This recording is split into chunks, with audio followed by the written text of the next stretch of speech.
Hello, my fellow Paragon nerds, and welcome back to For the Minions, the weekly show where we talk about different Paragon-related games, Predecessor, Overprime, and Ethereal, even though Ethereal isn't really Paragon-related. I don't know where I'm going with this. Anyway, I'm your host, the Mangoose. Joining me, as always, is my friend and co-host, Jelly Knees. How you doing, Jelly? I'm good, Mangoose. I think you said Fairlow. Hello, my Fairlow Paragon. Fairlow. My Fairlow. No, I am fantastic. I told you guys earlier, but I high scored 2 machines at an arcade last night, which is always a good feeling. And yeah, so it's been a good week for sure. Did you with us? We've got the Viking Jedi. How are you doing, Viking? I'm too blessed to complain. I did not, set any high scores on old school video games. This week I kind of kept it chill. Just been playing some console games with the wife. We just started Final Fantasy 15. It's been pretty neat so far. But just chilling, relaxing. Right on. What about you, Mangoose? So did you put, for your initials, Jelly, did you put in ASS? Did you write ass? No, I did not, Mangoose. Aw. Well, then you suck. All right. Let's move right into it. Let's get right into Overprime. Overprime this week, they reintroduced their Trello. They've had their Trello down for a good long while, and they brought it back up, which is it's really great for content creators, but it's great for the community in general because you can actually look, see what they're working on real time, and see when it changes. I believe I have it up right now. So if you click on this little arrow here, you can see like the most recent changes for it. They're all in Korean right now, which usually isn't the thing. But if we look through and we see in development, game build developments for the PlayStation 5. So now, if you want to track where they are with PS5 development, and notice it doesn't say, I didn't see PS4 or Xbox on here, but if you want to track how far along they are in the progress of developing for PS5, you can come here and to their Trello and check it out. And that's linked in their Discord. I should probably I'll put a link in the video for this too, so people can easily navigate to this Trello. And there's a lot of stuff in here. It's not just the PS5. There's the honor grade system and well-mannered grade system for like commending people for good gameplay or just for being nice. And then a matchmaking and MMR system logic improvements, which is sorely needed, I do believe, because you get matched really weird in both quick match and ranked. You wouldn't know anything about that, Mangoose. You haven't had a weird quick match game this week where you got ranked against somebody or put against somebody you shouldn't have. It was a master, 2 diamonds and 2 golds. I was like, what the fuck is going on? I held my own though, god damn it. Yeah. I'm sure he did chat with nobody there to witness it. I'm sure Mangoose held his own in that game for sure. Yeah, we just have to take him at his word. I think I got a little bit of it recorded. I'll have to check. Tomorrow's video is just gonna be just to prove Jelly wrong. Here's the game. But I was like 7-5, but the rest of my team was like 0-9 and like 0-8. So if you're holding yourself to the standard of your teammates, then yeah, you did great in comparison. Yeah, exactly. You know what though? We're also guilty of this. We've brought along some high tier players along with us in our quick plays. So but you would think that I think that the ranked players just don't play quick match a lot, so they get actually put in fairly low into the quick match system, which maybe that's something they need to take a look at. Yeah. Signal board. They got Iggy and Scorch developments. That's I would hope to see this one and fixed in the next update. So fixed in the next update, that's the stuff you could expect to see in their next patch when it comes out. So that's the kind of the important stuff. Item preset system developments, that's really good. So you can actually preload your own items into the game and have a preset before you go in, instead of having to abide by whatever they have or having to search through like a madman trying to find what you want, which is going to be really nice to have. Absolutely. I know for me, because I did a copy of Raven's build that he uploaded, and I was sitting there having to go like this, like over and over again on my second monitor to try and make sure I'm building appropriately. So it'll be nice to be able to copy some of those things. I don't know about you guys, but when I look at the Trello, I get like too hyped on all this stuff we don't know how far along it's going to be. That's the thing for me. I'm like, oh, I really want that. Oh, I really want that too. And I just don't know, I don't know, some of the UI UX fixes that they have to work on and stuff like that. Like, it just, I don't know what investigating means. I don't know how far along that what that means. So it's always more of just like, it's cool that they're looking at it. Yeah. The weird one in that list for Iggy and Scorch that like gets my like tinfoil hat theory brain going is the Iggy and Scorch turret rotating direction settings. Oof. What? Turret rotating direction settings. That's what it says for Iggy and Scorch.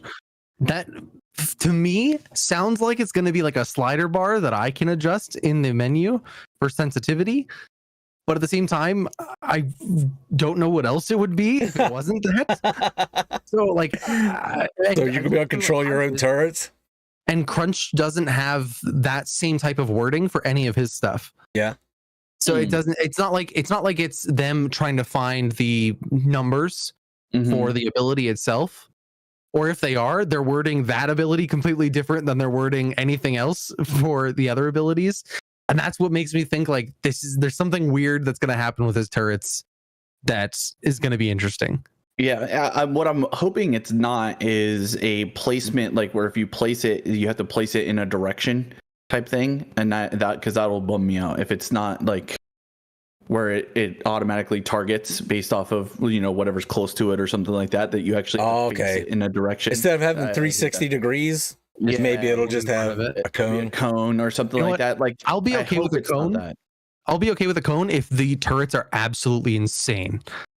Right? If it takes skill for me to place the turrets to have them actually in the right cones, but they just pop off when I do, I'm in. That's fine. Do that. Okay. Like adding it almost like a skill expression that you have to like get the turrets in the right direction, but you're rewarded by insane damage. Hey, thanks for the resub, Soul Reaper. Not.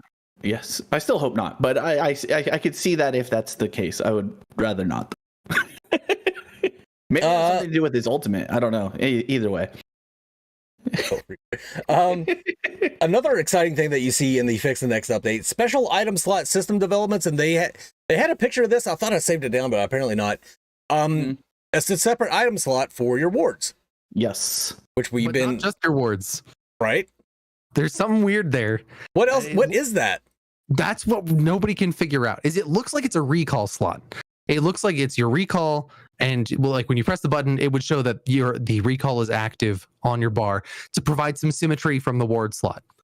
Totally fine if that was the case, but it's got a 90-second cooldown in the image they showed. And what is a 90-second cooldown on your recall? Wouldn't that be wild if you could only recall like people complaining about being too fast to get back to lane, and now you can't recall for 90 seconds.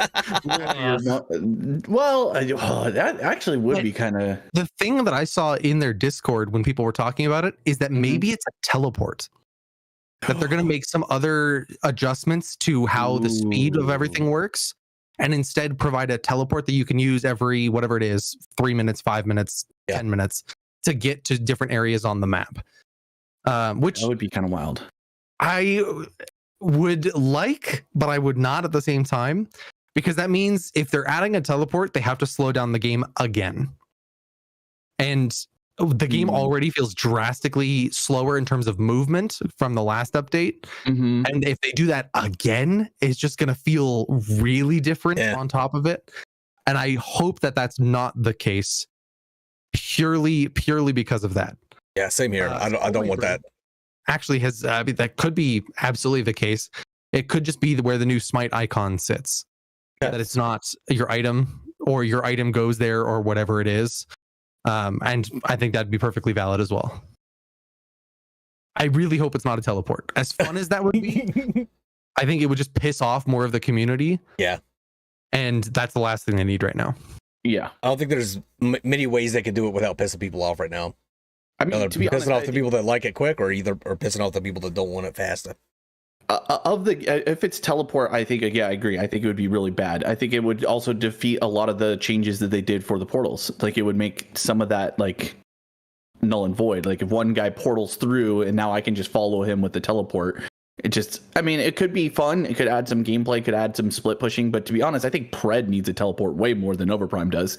You know what I mean? Like that would make Pred a lot more of a fun, macro game in that regard. But get him a gate scroll. Make it cost 150 gold, so I have something to spend my gold on when I go back to base, and then I can buy a gate scroll like Fault had, and use that to get back to lane. I think that'd be a great addition to Pred. Yeah, most MOPAs have them. I would definitely approve for Pred. We got some stuff about Iggy and Scorch skins. We got Crunch skin modeling. We got looks like there's going to be another Murdoch skin. Crunch Animations Bellica skin. That'll be nice because right now she just has pretty basic recolors. It would be nice to see a new skin for Bellica. Another gadget skin. I wonder if that one's going to be Boobalicious as well. What was that? The one that they teased at that looked like Zeus. Yeah, that's again. I thought I saved the picture of it, but apparently did not. Yeah. Go ahead, Jelly. Jelly's giggling about something.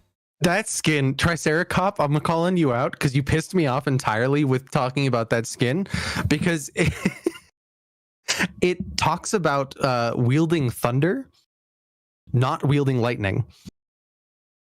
He's wielding sound instead of wielding the actual thing that this skin would be based off of, which is Zeus and the god and lightning.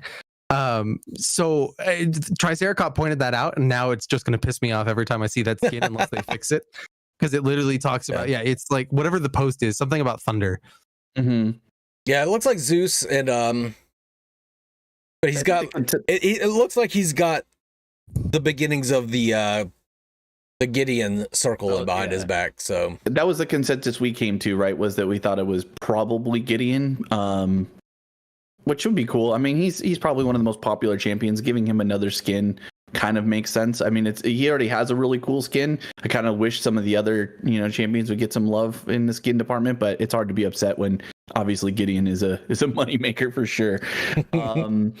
Just a quick one, because Spiritual Soul added a good question in there, because he said, I think the speed is in a good spot since we kind of mentioned the slowdown in pacing for Overprime. Do we agree with that? Do we think that the speed in the game feels better or is worse or is good or neutral?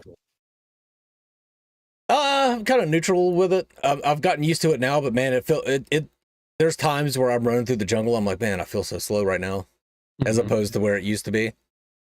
Yeah, I think it's a double-edged sword, because I think the speed, I wouldn't want to see the speed get lower. I'd be okay with a reversion of the speed, but I think this is fine. I think the old version was fine though too.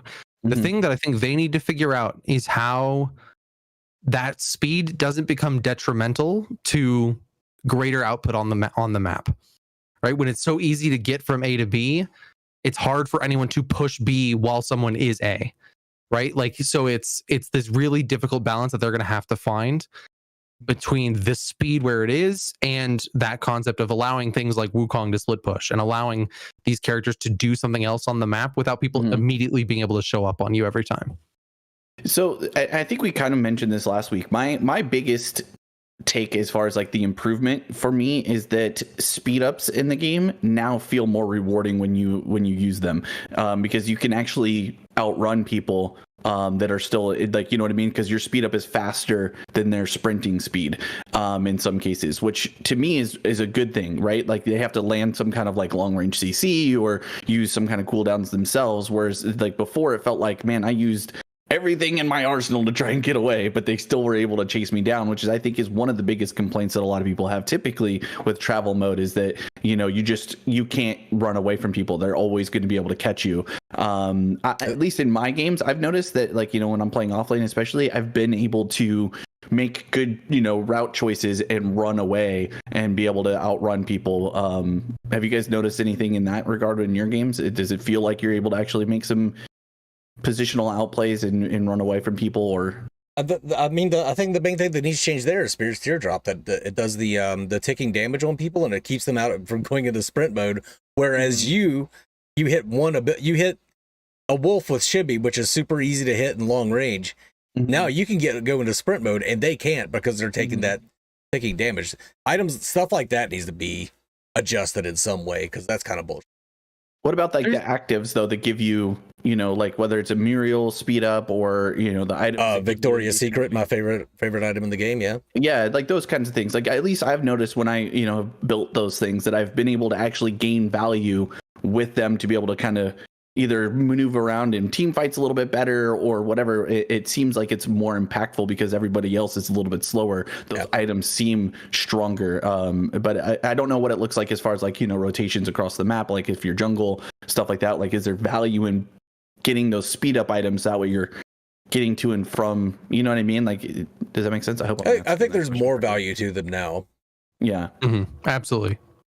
It's definitely the hard part with movement abilities, especially in AoE, is that your team can be in sprint mode and you're still boosting them in sprint mode while you are not. Right. So if you're a Narbash, fine. Yeah. Propel my team in there. I'll get there when I get there. Right. But so it's a compounding problem that they have with a lot of these systems around movement, is that it doesn't quite fit together very well in terms of a 5v5 environment. Solo, yeah, great. When I use movement speed on Narbash, I get pulled out of sprint mode and I'm slightly faster out of sprint mode than I would be at base movement speed. Totally fine. When I have 4 of my team members in sprint mode and I use it, and now they're zooming down the map and I'm falling behind, and the enemy team can't get away even in sprint mode, now it's this weird dynamic thing that I'm not 100% sure is healthy in a lot of scenarios, but can be in others as well. So it's just, it's like everything with Overprime, it's the balance they have to find between those two things to make it valuable for coordinated play and solo queue play. As far as other stuff that Overprime did this week, they fixed minion health bars, which I didn't think there was a problem with minion health bars, but apparently they fixed it. And they hired a new lighting expert so that their lighting should be a little bit better. I know people have complained about the lighting. I never really had a big problem with their lighting or anything, but I think their lighting feels generic. I don't think it is bad though. Yeah. The thing that I want them to fix desperately is the 2 camp right next to the duo lane. The smaller one looks like a gray blob, and he didn't in the final test, but ever since early access released, he's been a gray blob, and it's very strange. It looks the same to me. You're on crack. I think it's your settings. I think you're the one on crack. If he looks the same, settings, man, Goose. He looks the same to everybody else, and he looks different than you, then you're the one on crack. That's how it works. Nope, pretty sure that's not crack, how that works, baby. But I think that is about it. Like I said, there's so much on their Trello. There's just not enough time to go over it, especially since we have a bunch of beefy pred patch notes to go through tonight. I don't want the episode to be too long. So, do you guys have anything in closing for Overprime before we move on to Ethereal? Go ahead. There are a lot of things in fixed and next update that apply to Iggy and Scorch. All right, sorry, Iggy and Scorch and Crunch. No, I was going to say, you said that as if they're two different. Iggy and Scorch. Yeah. No, I realized. But so that might mean we get both of them in the next update at the same time, which would be wild. Yeah, I don't know about that. But it'll be interesting to see nevertheless. To me, and you're leading right into I was going to finish off with Overprime. I feel like the last patch for Overprime is just meh. I mean, Wukong to me fell flat. He's not really in a good place. The rest of the changes were okay, but weren't enough to keep me super excited to log in and play every day. I've played way less Overprime this patch since early access was released than I have. It's not really all that exciting. And so this next patch, I hope, is changing that. Obviously I'm super excited for Iggy and Scorch. That's probably the one that I'm most excited for. But I was really disappointed with how flat this last update was. So I hope this one is not that. Because it's still, the thing that I complain about the most, and I think everybody does, is still the post 20 minutes feels like garbage. The inertia issues, right? So people, if you shimby right click, you're just falling out of the sky if you go off of a cliff rather than feeling like you're carrying some inertia with you. Those kinds of things feel annoying and game breaking and reduce the I don't play Shinbi because of that. I want to play her, but I know that right click is going to drive me nuts, so I don't play her. It's true. It's at least that's how I feel. So And Wukong, the same thing when he just falls out of the air when he's doing his wall or his air run. So there's some things that I think that they really, really need to do. And this next patch needs to feel, to me, like amazing to get people, I think, excited to come back. I mean, I think the champions added will bring people in, but for how long? And that's really what I'm kind of concerned about. And that's my final thoughts on Overprime. I will say, I think they can fix Shimby by being able to redo your right click to cancel out the falling animation of the first one, because you have to go through the entire animation of going through it and then popping back out of it before you can hit your right click again. So times that you would think that you would be able to just dash in a straight line, you're not able to. Nope. It's really wonky. Little wonky. All right. Well, I think that's about it for Overprime. Let's move on to Ethereal. And Jelly, Ethanol. why don't you set us up with the Ethereal news? Ethereal's a game that exists. There we go. Boom. There we go. That's it. That's my setup for you. Hey, you're on the screen twice and you're wearing the same shit. Do you just never take a shower? I just never leave this spot. I just sit here permanently.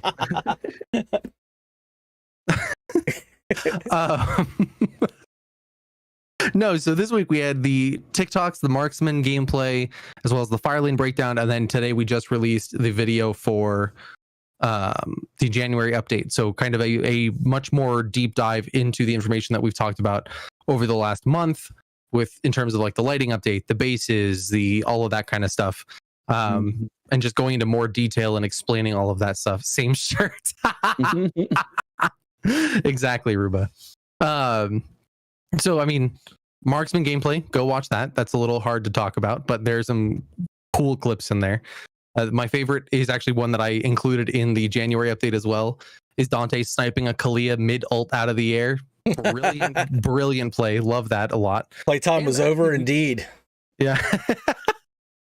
And Mangoose left a comment about this, but we actually got to see Malware's ult for the first time. And that Malware is super fun. So that's always exciting. Yeah, so it looks like a lot of really good lighting changes, and from what you were saying in the video, people are getting increased performance due to a lot of these changes too, right? Yeah, absolutely. So in the video, I said that we're seeing an average of 20 to 30 frames increase from before the lighting change to after, and that's purely lighting. Like there was literally no other changes other than the lighting was just revamped to be more performant and also look better at the same time, which is just the greatest win of all time. Of like, you got it to look prettier and be faster. Sold. Like I love that so much. Having your cake and eating it too. Yeah, exactly. Yeah, everything looks fantastic. Ice Lane looks so much better. Greatly appreciate that. I enjoy that it's not just a like you talked about, just a filter pretty much thrown over top of everything. It's an actual map. Man, you guys really got to get a handle on those animations though. It pulls me out of it every time. Like when I'm watching a Ron run right now, and I'm like, ugh, it just looks bad, man. Like everything about Ethereal is fucking fantastic, but then you get into the animations, and it's just like it pulls you out of it. Definitely something that's in progress. I know, Jelly. I know it's in progress. I know you guys are working on it. It's just a power walker. That's what it looks like. He looks like he's like a grandma. Yeah, like he's like part of one of those like Sunday morning power walking to church groups or whatever. Yeah, that's just what we need to. Oh my god! Now I want an Iran skin where he's just got those like 2-pound weights in his hands. Yeah, yes, and the sweatbands everywhere. Yes. New Iran skin. It's coming with a Walkman on his hip. Yes, please. Fucking Walkman. Holy shit. But yeah, he's doing his like self-affirmations the whole time while he's walking there. Like, giving himself little pep talks. You got this. People like it when you grab them. Today. Like there you go. Yeah, he's not running, he's just moving the earth beneath him. I like it. Yeah. Good one, Arma. Your demon fire does not look like a meatball. Oh man. Yeah. But yeah, other things we talked about in the video were mini-map updates that we've talked about a little bit here, but showing that you can interchange the mini-map all at once. They all appear at the same time instead of just being one lane at a time. You can make that larger, and then when you hit tab, you get a full-size version of the mini-map. of all 3 lanes that you're able to see all of it, kind of get a better picture of what's going on. Respawn timers for the wyverns, respawn timers for Atropos, item information, myth information, all that good stuff. The base portal. So we talked about the updated bases, which we've talked about on FTM before. But the big thing that Viking asked when we talked about that was about the base portals impacting rotation times and all of that. The biggest change with the base portals that I didn't talk about at the time was separating them into 2 different things. So there's an entrance and there's an exit. They're not in the same location. It's not one portal in both directions. So when you're leaving the base, there's an exit portal to get into the lane. And then when you come back into a different place of the base. Because in the last test, and I said this in the video too, in the last tests, we were seeing people just be like, pop their head in through the portal, be like, oh, no, I'm good, and pop their head back out through the portal and take off running through the lane again. And it was unfair beyond all reason, or dodging damage, that they just keep walking in and out and in and out. And I most certainly did that, yeah. And so now we've made it that, like, great, you entered their base. If you want to exit through the portal again and go back to Fire Lane, for instance, you have to walk through their spire to go to the exit portal, or you have to leave to your left if you're coming from Fire to your left and go into the jungle in Void and escape that way. Right? There's a little more commitment. There's a little more to think about when you go through that portal, rather than just like, I'm going to go in here and get information and leave for free. Awesome. And that change has been probably one of the biggest changes too, is like just getting used to that idea of, I can't just go in there and immediately back the heck out if something goes wrong. The camps look so good. Yeah, I think everything looks fantastic.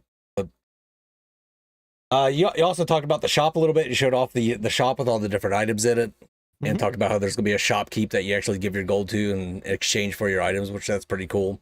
Yeah, and yeah, he's going to be incredible. He's going to be incredible. It's going to add some nice, just like, character to the shop and the base as a whole, right?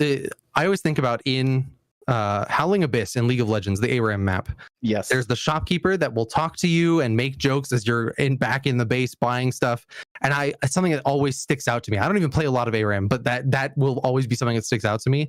And so I'm excited to have that kind of feeling in Ethereal when you're just buying items from there as well. Yeah.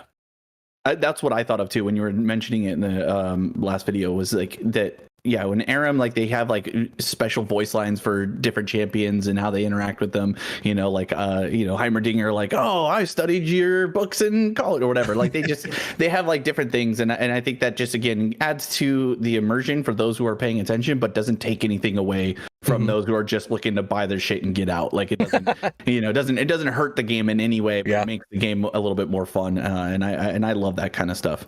Voice lines and anything that, again, adds to the flavor of each interaction is always fun. So playtest win? Yes. There you go. Playtest win. I tried. Got anything else for Ethereal before we move on to all these pred patch notes? I mean, I will say that there was a section in that video about a playtest win that I pulled out to be on the safer side, but there was a section in that video. So it's definitely not something we're not thinking about. Wait, what? Wait, you're exactly. not thinking about it? You are not thinking about it. Not thinking about it, okay?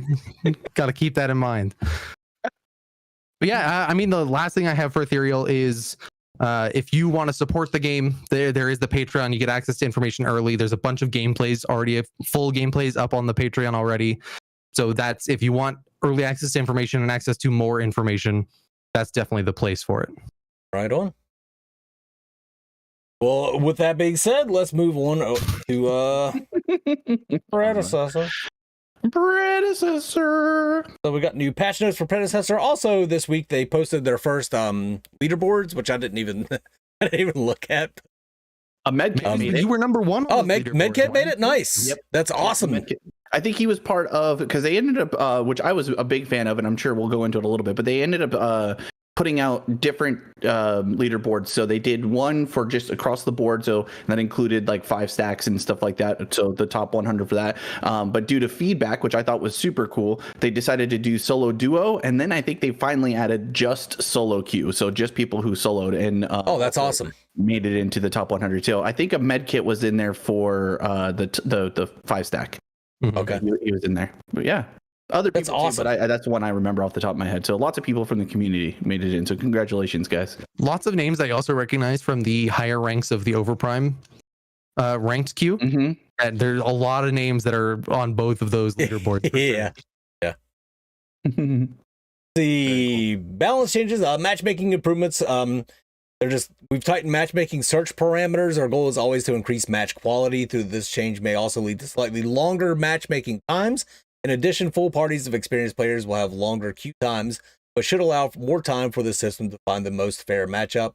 We will be monitoring these changes closely. I think it's a very safe thing for them to do in particular. They have a very loyal fan base that's not going to give a shit if they have to wait a little bit longer to find a better match. I think out of both Overprime and Predecessor, I think Predecessor can get away with this a hell of a lot easier, increasing the length of their queues. And it's not like they have long queue time anyway. Mm-hmm.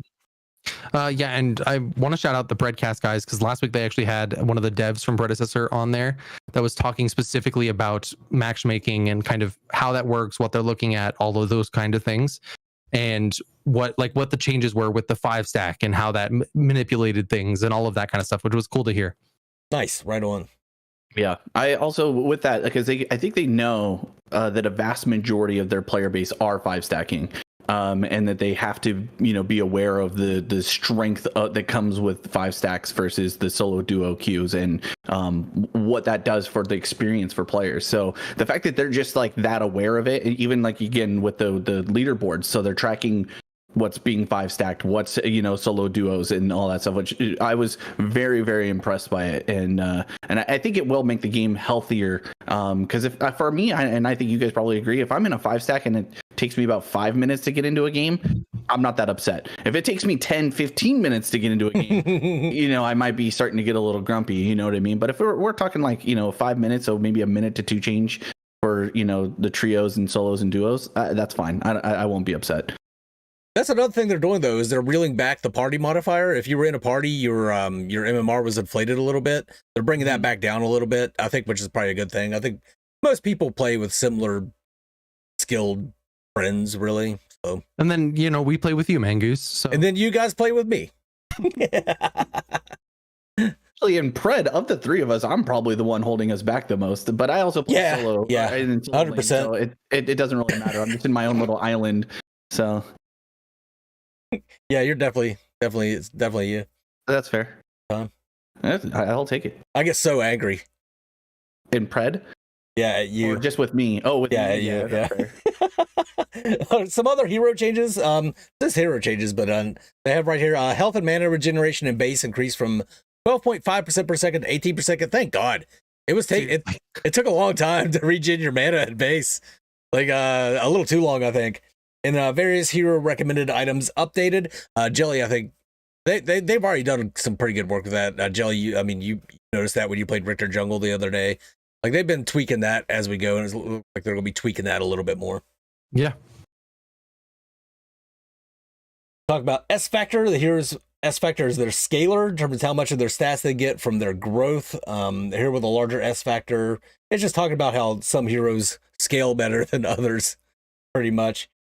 I think it's a cool thing to explain, though, right? Yeah. Of like, this is a stat we're tracking on top of everything else. Of like, what is this S factor? How does that help or hurt each hero accordingly? And I think it's a cool thing that they're talking about to explain to the community that it's not something they're ignoring. Is scaling. Mm-hmm. And they're talking about how they compressed and increased some of them. And for Countess, looking to stop tank Countess abuse case that was causing her to become a near unkillable force. This should return her to being a high damage squishy burst mage as she is. So Blood Tithe, magical lifesteal per stack decreased from 2% to 1.5%. That's her passive. Blood Siphon, her RMB. This is where she gets her most of her healing. The base healing per target decreased just across the board. It's still the same early game, but as you level it up, it's going to get a little bit less. And the scaling increased from 5% to 6%. So the scaling actually goes up, but the base number.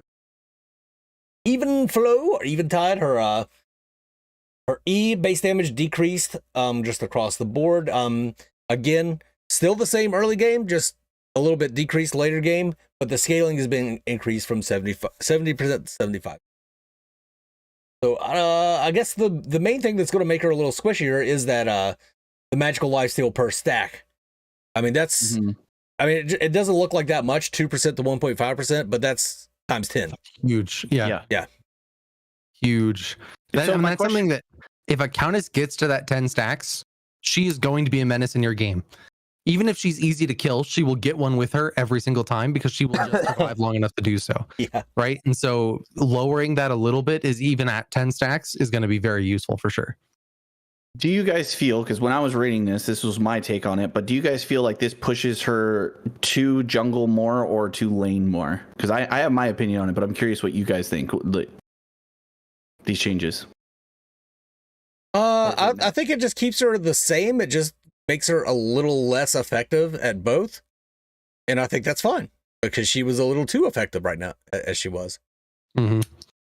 My take on it was that it pushed her away from laning and more into the jungle. So that way she has a more, because I think her laning, the only reason why I think she was able to keep up with the mages was with her base damage and healing that she had. And now with that being lowered and put towards the later end of the game, makes it, I think, a lot harder for her to be able to go up against the mages who can just do everything relatively for free against a Countess. I mean, a really good Countess probably won't matter, but like, you know what I'm talking about, your average players, you know, an average Fae is probably going to shit on an average Countess, whereas Countess jungle can still probably be viable because she's not having to lane, she just has to get her gold and, you know, make, you know, good use of ganks and all that stuff, which I think was fine. To me, it just makes it more that she has to be a jungler than a laner with these changes, especially early game. I don't really see that, but yeah. You don't? Oh, okay. I don't think it makes her worse in lane than she was.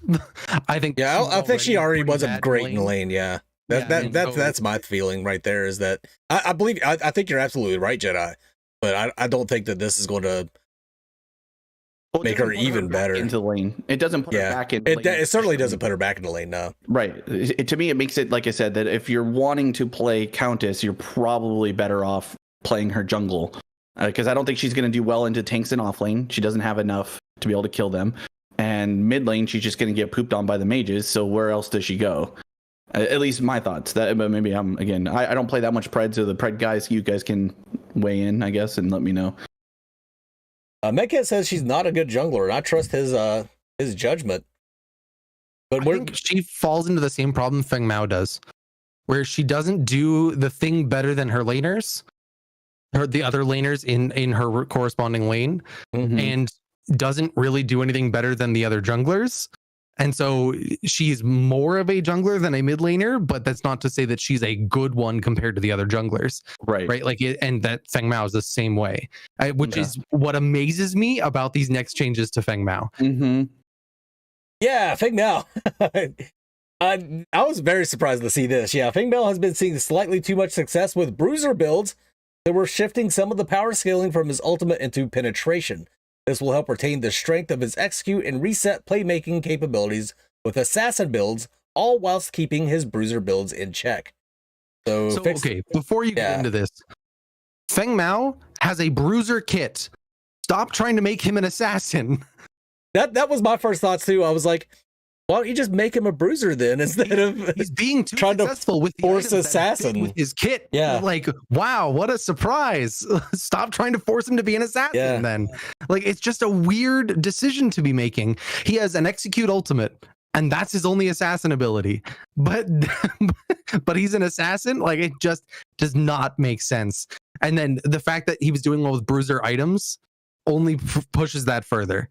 Right, like that he was doing well with bruiser items because he is a bruiser, not because he's an assassin doing well with bruiser items. Like it's if it was truly that was the problem, then your bruiser items are too strong. If your assassins are turning into bruisers because of your items, it's your items that are the problem, not the character that's the problem. But yeah, I think people just build Feng Mao as a bruiser because he just fits the bruiser archetype so well. I mean, that's how he was played in Paragon, and I think that's how people want to play him in Predecessor. Yeah, I don't know, man. That was my thoughts though. I was like, why are you trying to push him to be an assassin? Physical power scaling decreased from 80% to 70%. This is for Earthshatter, his ultimate. Execute physical power scaling decreased from 100% to 80%, and execute physical penetration scaling increased from 250% to 350%. So yeah, they moved it out away from power and into pen. I don't know, man. It's just from what I hear, I haven't really played him a whole hell of a lot in Pred, but from what I hear, he's kind of weak as either an assassin or a bruiser when compared to like Grux or Crunch. You're never gonna have him be a better assassin than Countess or Kalari, and he's a worse bruiser than Grux or Crunch. So where does he actually fit in this? Right, especially if you're nerfing his bruiser itemization. Right, like now he's really screwed. If you wanted him to kind of be like this in between assassin bruiser guy, fine, but you can't nerf his itemization now because he filled the niche that you put him in. Right, like you either need to make him full on an assassin, which he is not currently, or you need to make him full on a bruiser, which he is not currently, if you don't want him to live in this in between lane. Yeah. And assassins don't have a dash like Feng Mao does, just as a rule. Like there are very, very few assassins that can just jump in the way Feng Mao does with a shield, with an AoE, spin ability, and an execute on their kit. Like it's a very weird kit organization to call an assassin's kit. You remember his old Paragon passive?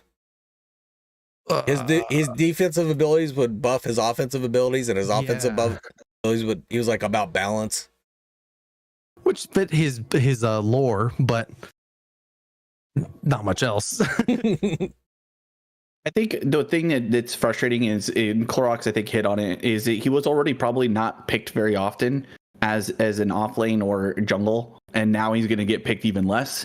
That's what I mean. Like you're screwing him harder than he already was. Yes, because a few people did well with him does not mean you nerf him. Right. There's something in the numbers that we're not privy to in our experiences of the game. I don't know. It was like a hit and miss for me. Whenever I saw Feng Mao against me in the offlane, I was like, okay, either this guy's going to be god tier and just shit all over me, or he's going to be garbage and I just shit all over him.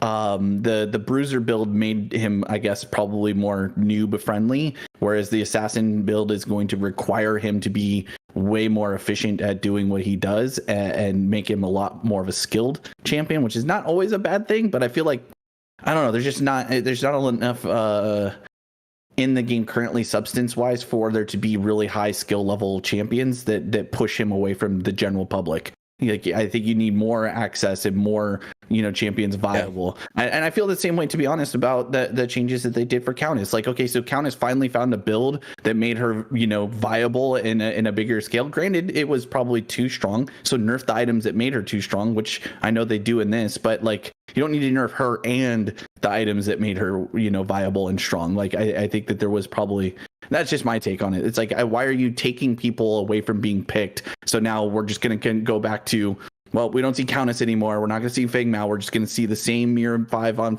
matchups that we saw and hated, like we see in Fault. It was like, okay, so what? We're just always all going to see the same 5v5 champions at all times? Cool. Super fun. Chat's talking about how assassins have dashes. I would counter by saying that, like, Countess, Kalari, and Shimbi, they have dashes, but they also have ways to get back out. Feng Mao's dash is a one-way dash. Countess can dash in and dash out. Kalari dashes in, then she can invis and jump out. Shimbi can reactivate her dash. Feng Mao's dash is meant to engage and then stay into the fight. He's about as much of an assassin dash as Ambush is on Chimera. Grux E is another instance of that. Yeah. Crunch right click if he doesn't have recrunch. Crunch right click, another instance of that. Oh yeah, all bruisers. Like, it's wow, crazy. It just doesn't make any sense. I don't know. I think just leave it up to people to build him how they wish. But I mean, I'm glad they're taking a look at him. I'm surprised that it wasn't just a direct buff of Feng Mao, because That's the main thing that surprised me. Let's move on to the Fae. Boxing with the Fae's trading pattern was a tad too difficult, so this patch is getting a scaling increase to bring her in line with other mages. So her base health has been increased from 560 to 590, and her Q, her Bramble patch, scaling increased from 55% to 60%. So cool beans for the Fae.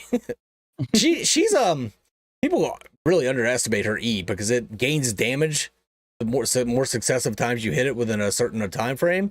So if you can actually box with the Fae, it doesn't matter if you're getting hit with big bombs by like Gideon, or if you're getting knock up stuns from Bellica. As long as you just keep pecking away at them, you're going to end up winning that fight. It's just that her E used to be hard to hit. With the last patch, they made it a hell of a lot easier. So good stuff for the for Fae mains. Gideon has been able to ignore building too much mana early game, often opting instead into the higher durability builds with a little trade-off. 100%, he goes that true silver bracelet every time.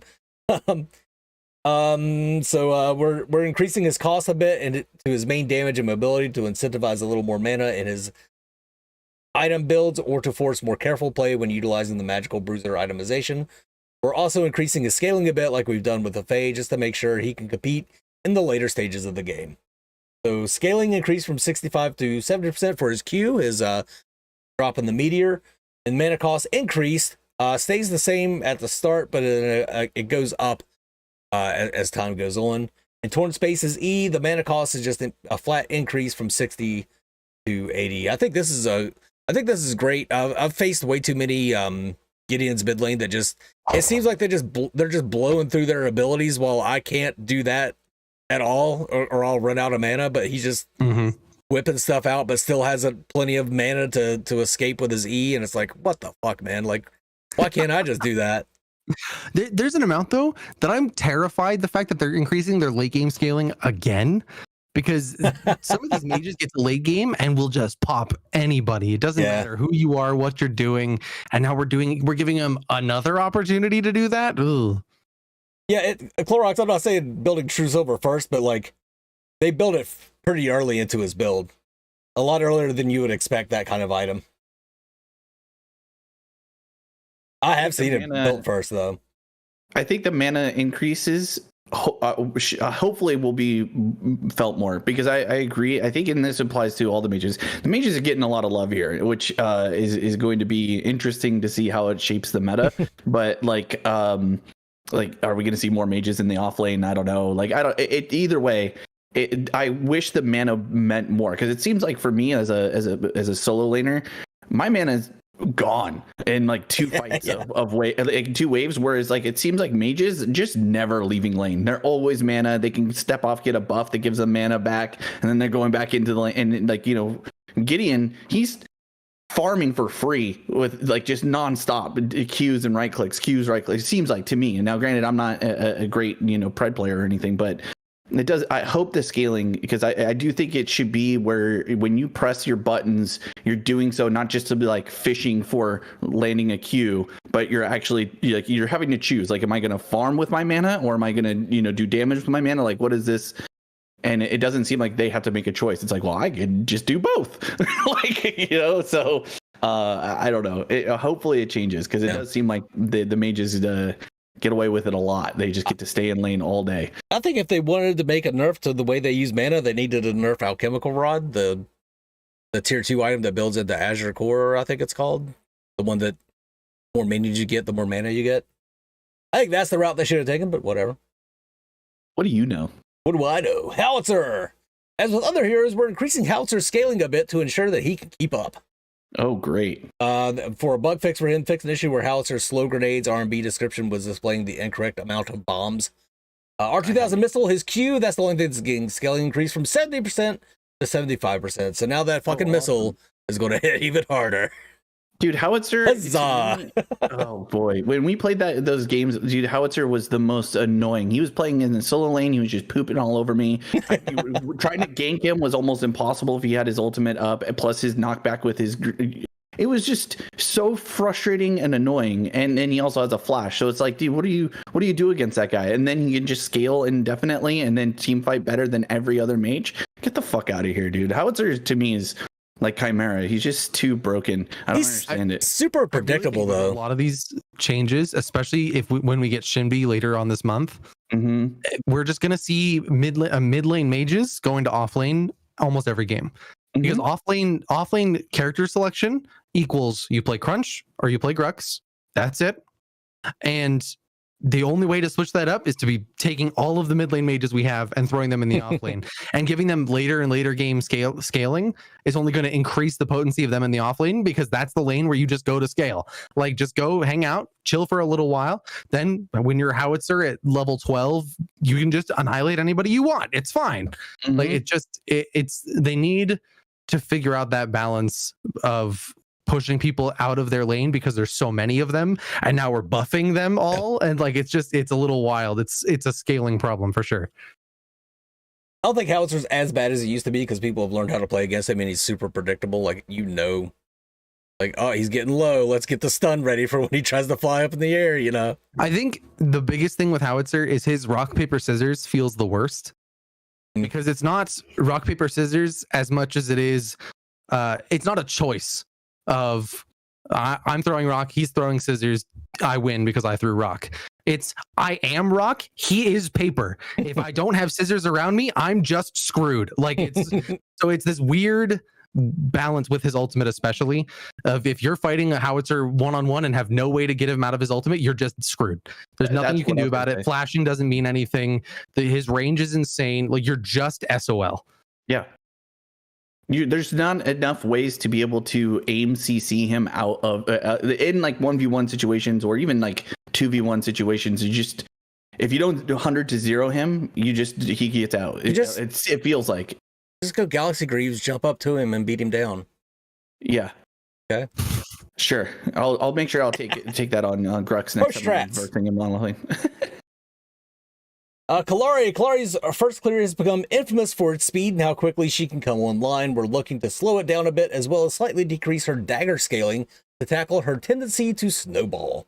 Her death mark was also functioning incorrectly and is also getting fixed, and her core item, Milady, is being targeted a bit to make her feel more fair to fight in normal matches.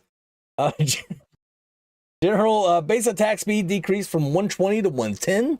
Attack speed growth decreased from 3.3 to 2.8. Fix a bug causing death mark to scale with 5.5% of your physical power instead of 3% of your physical power. A crippling dagger, her RMB scaling decreased from 90% 85%. Now this is a proper nerf, boys. Oh, hard nerf. The thing I guess my biggest curiosity is what this like infamous clear speed of Kalari jungle is comparatively to literally anybody else in the jungle. Like, I'd be very curious to find out what that is in terms of speed and how it's because this makes it seem like it's drastically better than everybody else's. And I don't know where you're getting drastic from. Like, it to me, maybe a couple seconds, but to me, I don't see where that infamous for its speed comes in. Maybe you're just doing it wrong. You can jump up and over jungle camps, because in that case, there are a lot of people that can jump up and over jungle camps if you're doing it the right way. I also feel like this is an indirect buff to the squishier champions too. Like, so we're not only is Countess going to be less viable, but now I think Kalari is going to be less viable. So the assassins in your games are probably going to decrease, which means that mages and the squishier champions are going to feel a lot safer running around the map. You know what I mean? Because they're not going to have to worry about the crazy assassins showing up out of nowhere and bursting them down to 0. So I think this is a very strong mages patch. Like, this is good. Mages are going to be so stoked. I think this patch. And that's my guess anyway, just based off the paper that I'm reading here. I mean, she could get really ridiculous and snowbally, so I'm glad they made a change to her. But we'll see. We'll see just how far these nerfs go. That seems like some pretty hardcore nerfs. Yeah. Then Bellica is needing a bit of a boost. What? So we wanted to give her a little more oomph in her core loop. We're giving her a little love by increasing the uptime of her stun to benefit both support and mid, whilst also increasing her base damage on Void Drone to help keep her up with the other mages in the earlier stages of the game. As with other mages, also getting some handy scaling increases too. So Seismic Assault or Q, that's her stun, the knock up or whatever, scaling increased from 65 to 70%, and cooldown decreased. Just stays the same early game, decreases across the board going later into the game. Void Drone, her E scaling increased from 20% to 30%. And Void Bomb, her R&B base damage increased from, again, starts the same, increases across the board as it goes up. Quite a big increase. I want to know what mid lane mage is in charge of their balance department. Why did Bellica need a buff, man? Bellica is far and away my favorite of all the mid lane heroes in Predecessor. Maybe that's just me. Maybe I'm crazy for thinking Bellica is that freaking good, but she seems to be that freaking good, and I don't understand why they're making her better. Sure. It's a mage patch. Dude, fuck it. Whatever. It's a mage patch. It's more of a mage patch. It's, you know what? It's a mage dynasty here. Fuck it. That's what I'm saying. Some mid lane main is in charge of their balance department suddenly. We had RGS Ace making sure every carry was busted out the gate. And then now we've got a mid lane main making sure that mid lane is just insane. Murdoch has fallen off a bit recently when it comes to the later stages of the game with the aforementioned X Factor changes. We're giving him a bit more health to help him survive the onslaught. So just a health growth increase from 84 to 88. So he just gets more health scaling. He's a little tougher later in the game. Which with the assassins getting nerfed, it's good that he's a little bit tougher later in the game. Yeah, real good. Real glad about that one. Nice. I don't know. Did Murdoch need a... I don't fuck with ADCs. They're boring. Murdoch is especially boring in Pred. Oh, yeah. Like, it's just... Ugh. I'm fine, I guess. I mean, I think nerfing the assassins on top of buffing a carry was interesting, but it is what it is. Muriel, a small mana buff for Muriel should help her out when she maxes her consecrated ground. This also helps support Muriel's stay relevant. Consecrated ground, or E mana cost decreased from whatever to whatever. It's just decreased later in the later stages of the game. I think Muriel needs more than this to become relevant. Yep, I completely agree. She has none of the grand utility or safety of any of the other supports right now, and she's suffering for it. I mean, you're always going to have that handful of players that can play the dog shit out of Muriel and play and just be super annoying by always saving their allies. But just across the board, the general, just regular Joe players, I don't think you're never like, oh no, they have a Muriel. Damn it, he fixed his camera. I've been waiting for it to fall over, Mangoose, for the last couple of minutes. It's slowly been sinking. I mean, I haven't played support in a long time, but it felt like the duo lane in general was the most boring of all the things you could do. Like, and I would think that support is probably the most of all of them, the most boring. And Muriel, at least in OP, we talk about it all the time. She actually makes playing support fun. Like you actually feel like you're engaged. You're part of every team fight. You're part of, like, you know, all the action across the board. And I just never got that impression with almost any of the supports, other than, you know, if you're landing god tier hooks all the time.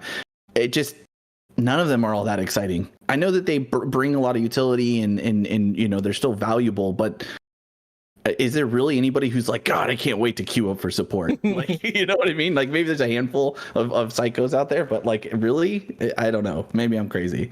See, and I completely agree with Blastoise King. Like, she needs a stun. She needs, out of the 5 supports, 5, right, that you can play, she's the only one that lacks a stun or hard CC of some kind. Right, and then on top of it, Decker has her cage. The what's his face, Richter has his ultimate. Narbash has Funk, right? Like, you've got, and his ultimate. You've got Bellica with her knockup and the mana drain and all of that. She needs something to provide more value to her team, because all the other supports just outclass her, and her shielding's not good enough to offset that 90% of the time. I like Real Easy's idea. Yeah, That could be cool. that would be cool. Yep. I don't know, anything to spice things up and make people feel like, okay, I'm picking this guy to do something special. And that's actually something I think I complain about with Pred a lot, is that there's only a few champions that you pick and you're like, I'm going to be able to do special things with this champion. And I just don't feel any of that with Muriel. The skill expression for Muriel is, did you shield before they took damage, or were you the bad Muriel that shielded after they took all the damage? Like, that's the only skill expression. Yeah. I mean, and I guess hitting her abilities, but whatever. Narbash has been a touch offbeat with his Song of My People ability, and it has generally felt tough to invest into. With these changes, we should feel more comfortable maxing out his healing either first or second, as well as helping him sustain his stacks in the mid to late game when he can keep that ability rolling. Base mana increased from his base mana from 380 to 480. Holy shit. Mana growth decreased from 70 to 60. Base mana regeneration increased from 1 to 1.5. These are some pretty hefty Narbash buffs here. Mm-hmm. Song of My People, his E, mana drain per second changed from 10, 15, 20, 25, 30 just to 20 across the board. So it'll be a little rougher to play early game, but much easier late game. Healing per second increased just across the board, across the board increase. Beat drop stacks per second increased from 1 to 2. So even gets even more beat drop stacks too. Man, they really Thunk, his R&B mana cost increased from 50 to 60. So yeah, these are some nice changes for old Narbash. 100%. You'll love to see it. Why don't we get these changes from Muriel? Moving on to Revenant. Based on feedback we've received from the community, we're increasing his rate of fire.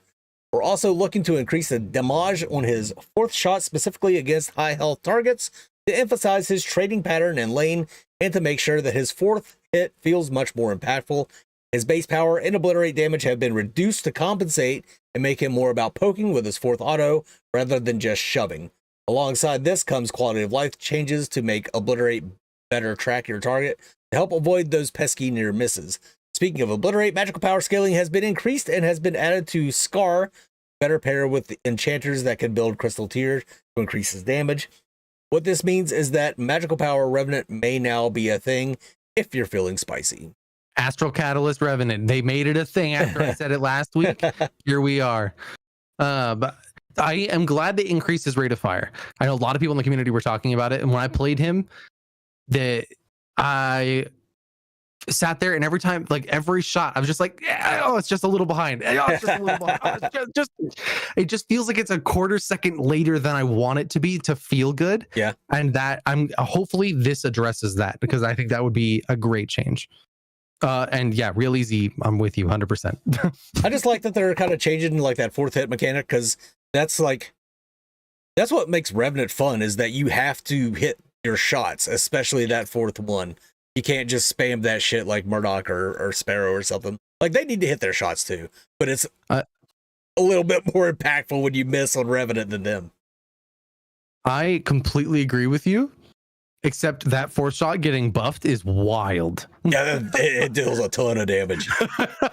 It's already a truck ton, yeah. Well, so if you guys know, because I was curious when I read this, I wasn't sure. So against high health targets, does that mean targets that have like higher health pool, or they're sitting at a high health percentage? Like, so let's say max health versus 50% health. If you hit them at max health, it does more damage versus if they're at 50% health, it does less damage. Or is it that it does more damage the more health that the person has natively? Does that make sense? Like, because I wasn't sure what that meant. I'm Let's sure I see. wasn't the only one who was confused. Yeah, I don't know. It does less damage. His right click? No, they said they want his right click to feel more impactful. Against tanks, is that what it is? Because if that's the case, then maybe again it makes him more viable enough. Base missing health. So it's based on missing health. If they were lower health, his shot did more damage. Okay. Yeah. But now it's doing less off of missing health and more off of critical, just crit damage early, and then the same amount of crit damage late. So his base physical power decreased from 57 to 52. Base attack timer decreased from 1.1 to 1.01. Base attack timer reduction per level decreased from 0.018 to 0.014. I'm doing the math. It all checks out. Don't worry about it. All right, good. Yeah. Thanks. Yeah, we're doing fine. His obliterate base damage decreased just across the board.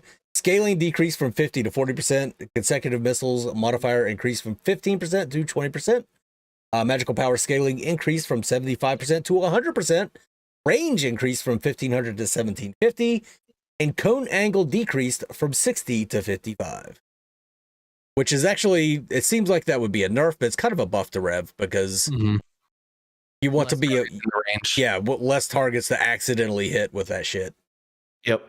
And I'm glad they actually gave a range increase to obliterate, because there were several times that I would hit obliterate thinking somebody was in range, and it turns out they were just that far away. Yeah. Or that far out of it. And I was like, it feels like it should go that just that little bit. But I will always say that if they're ever just this far out of my range, like, I feel like you should give it to me. Just get a little more range. Hellfire rounds, his R&B base missing health damage decreased from 6% to 4%. Modified critical damage changed to just increased across the board. And so it's the crit is higher early, same late, where so the damage late game is decreased because he's doing less missing health damage and the same amount of critical damage. The damage early game is increased relatively depending on how much health they were missing when you were hitting them. I just have to say, and I don't know if this is a nerf or a buff or just a power change. In every game that we've played on Pred where there was a decent Revenant, they were highest damage by far, and like I'm talking like double to sometimes triple the next highest. Yep. I don't know how healthy that is for the game. I think that would have been, if that person would have been on another ADC, it would have been the same case. I think though. I don't think it was Revenant. I think it was the player. Fair, I guess. I don't know. I don't play as many Pred games, but it was just seems like consistently Rev was just popping off with the damage. But maybe there's just skill of champions. I don't know. Community, you guys can weigh in. Let us know.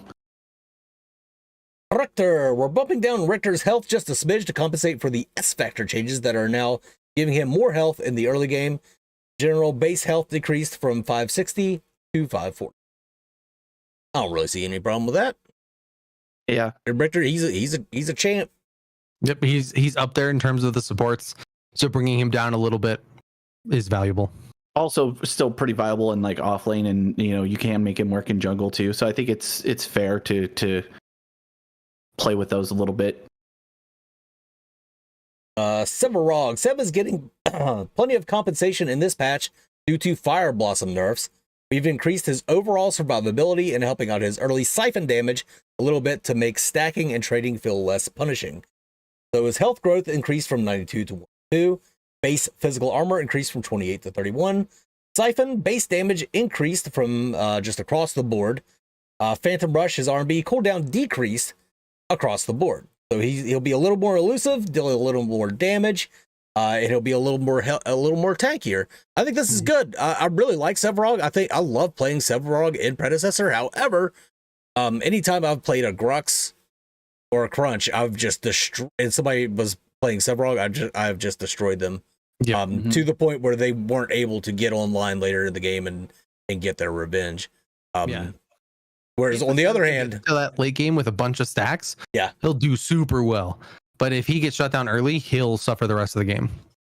My issue though for him, and again, people from the community or you guys can also correct me, is that he has to sacrifice the ability to, control his lane to show up for team fights where he's most effective.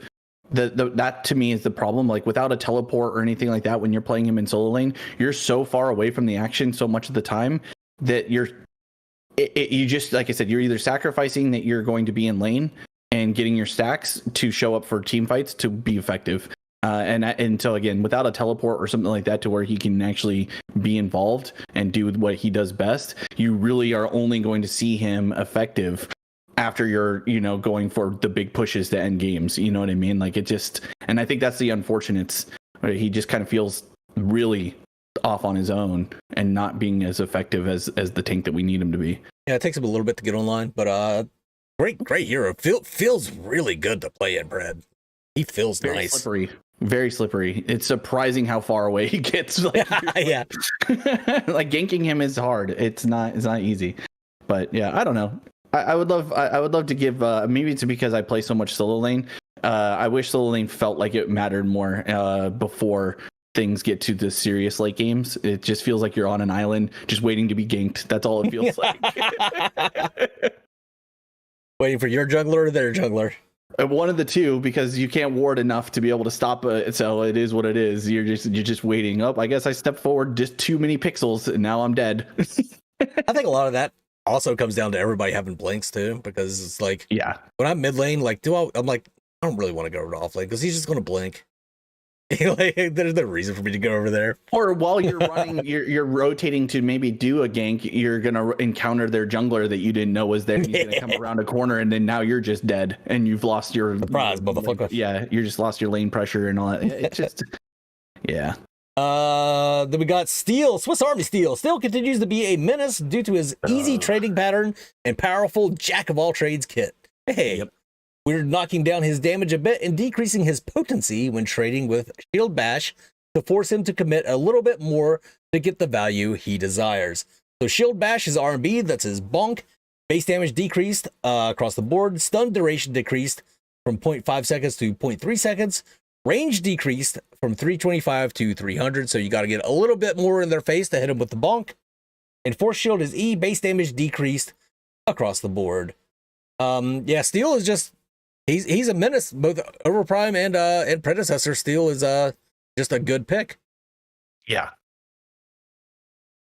And I don't think that these changes are going to stop that. I think he's still going to be a menace. Like not and mostly to me, it's just because who he's going to be going up against item wise, there's not anything that can stop him. Like that's to me, there's just no.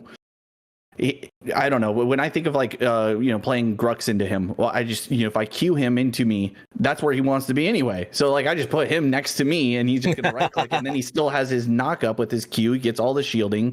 It's just like okay, and now I'm just it's a very very tough guy to deal with. I think that it's like Steel and Crunch were both really really hard to figure out. I think they've gotten Crunch a little bit more in line now with the healing, but Steel just feels.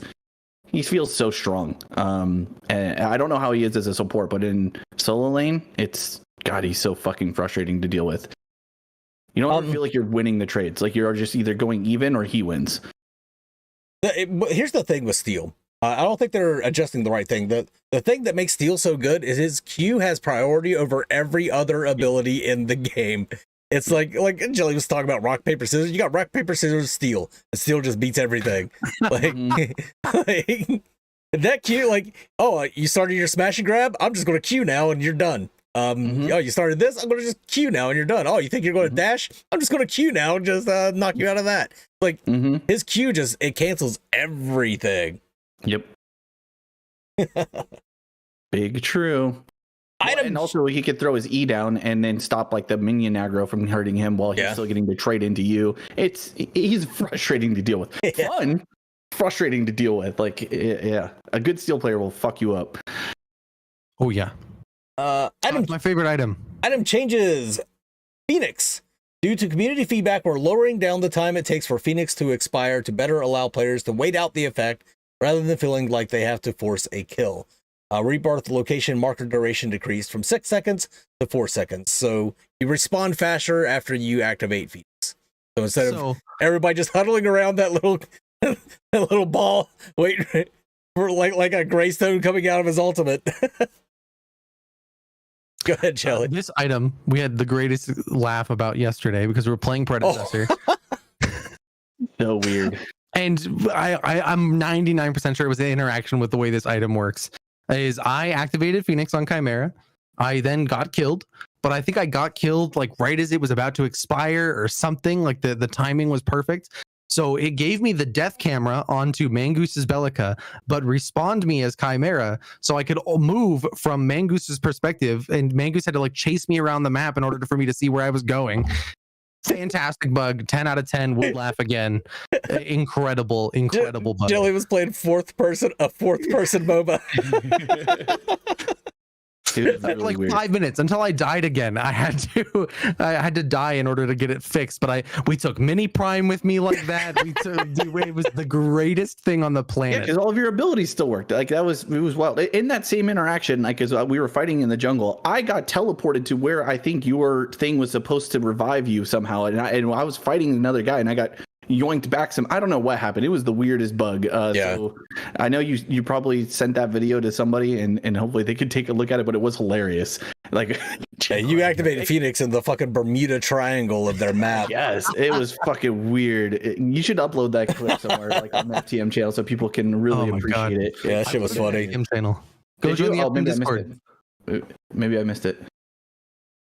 All right. Tier 2, Brimstone. Brimstone has been seeing abuse on more than just tanks, so we're bumping down its damage output whilst maintaining the jungle clear to ensure that tanks don't fall out of the role. Bug fix an issue that caused Brimstone to draw tower aggro. I thought it was supposed to. Anyway, the passive Blaze base damage decreased from 20 to 12. Additional damage versus monsters increased from 50% to 100%. So the damage has gone down quite a bit, but it's going up quite a bit for Against jungle camps. camps. Yeah. Clears can get more effective, but the damage to heroes is less effective. But wait a second, it's a bug fix that you draw tower aggro because you're dealing damage to enemy heroes? What?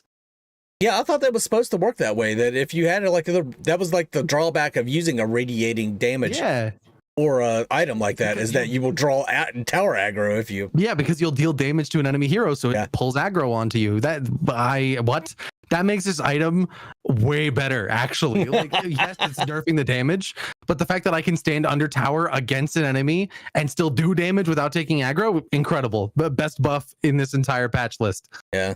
That means when you're doing the whole ring around the rosy thing where you're trying to hit their tower and they're trying to hit you, they're going to be taking damage that entire time. Incredible. For assassins, Malady has seen abuse outside of its intended class, so we're Milady has also been seen abuse outside of its intended class, so we're decreasing the scaling to help prevent exploitation from carries and bruisers, as well as stop Kalari's first item spike being too egregious. General demise scaling decreased from 30% to 10%. Jelly, this is your item. Great. Kalari is just gonna suffer. It's just she already got nerfed hard. Now she's getting Malady nerfed too. I saw that somebody the other day was running a crit Kalari instead, which was valuable. I don't think it was as good as the assassin Kalari, but crit Kalari. And now that Malady's getting nerfed, you may see her start with different first items that could then focus on all of those things, like crit builds or anything else. It sucks that it seems weird that the other heroes are abusing this thing. And so we're going to nerf it for the main person that needs to use it. Like, yeah, I agree with Real Easy. Kalari won't build Malady now. Like, it's just not worth it anymore.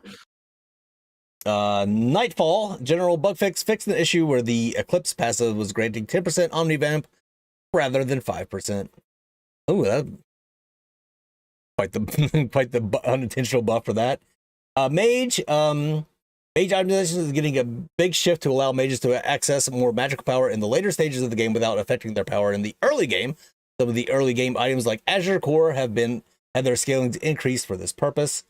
So Astral Catalyst, magical power increased from 50 to 60, mana decreased from 350 to 3, which is good. Astral Catalyst, I made fun of it in that video, but it's really not that great of an item.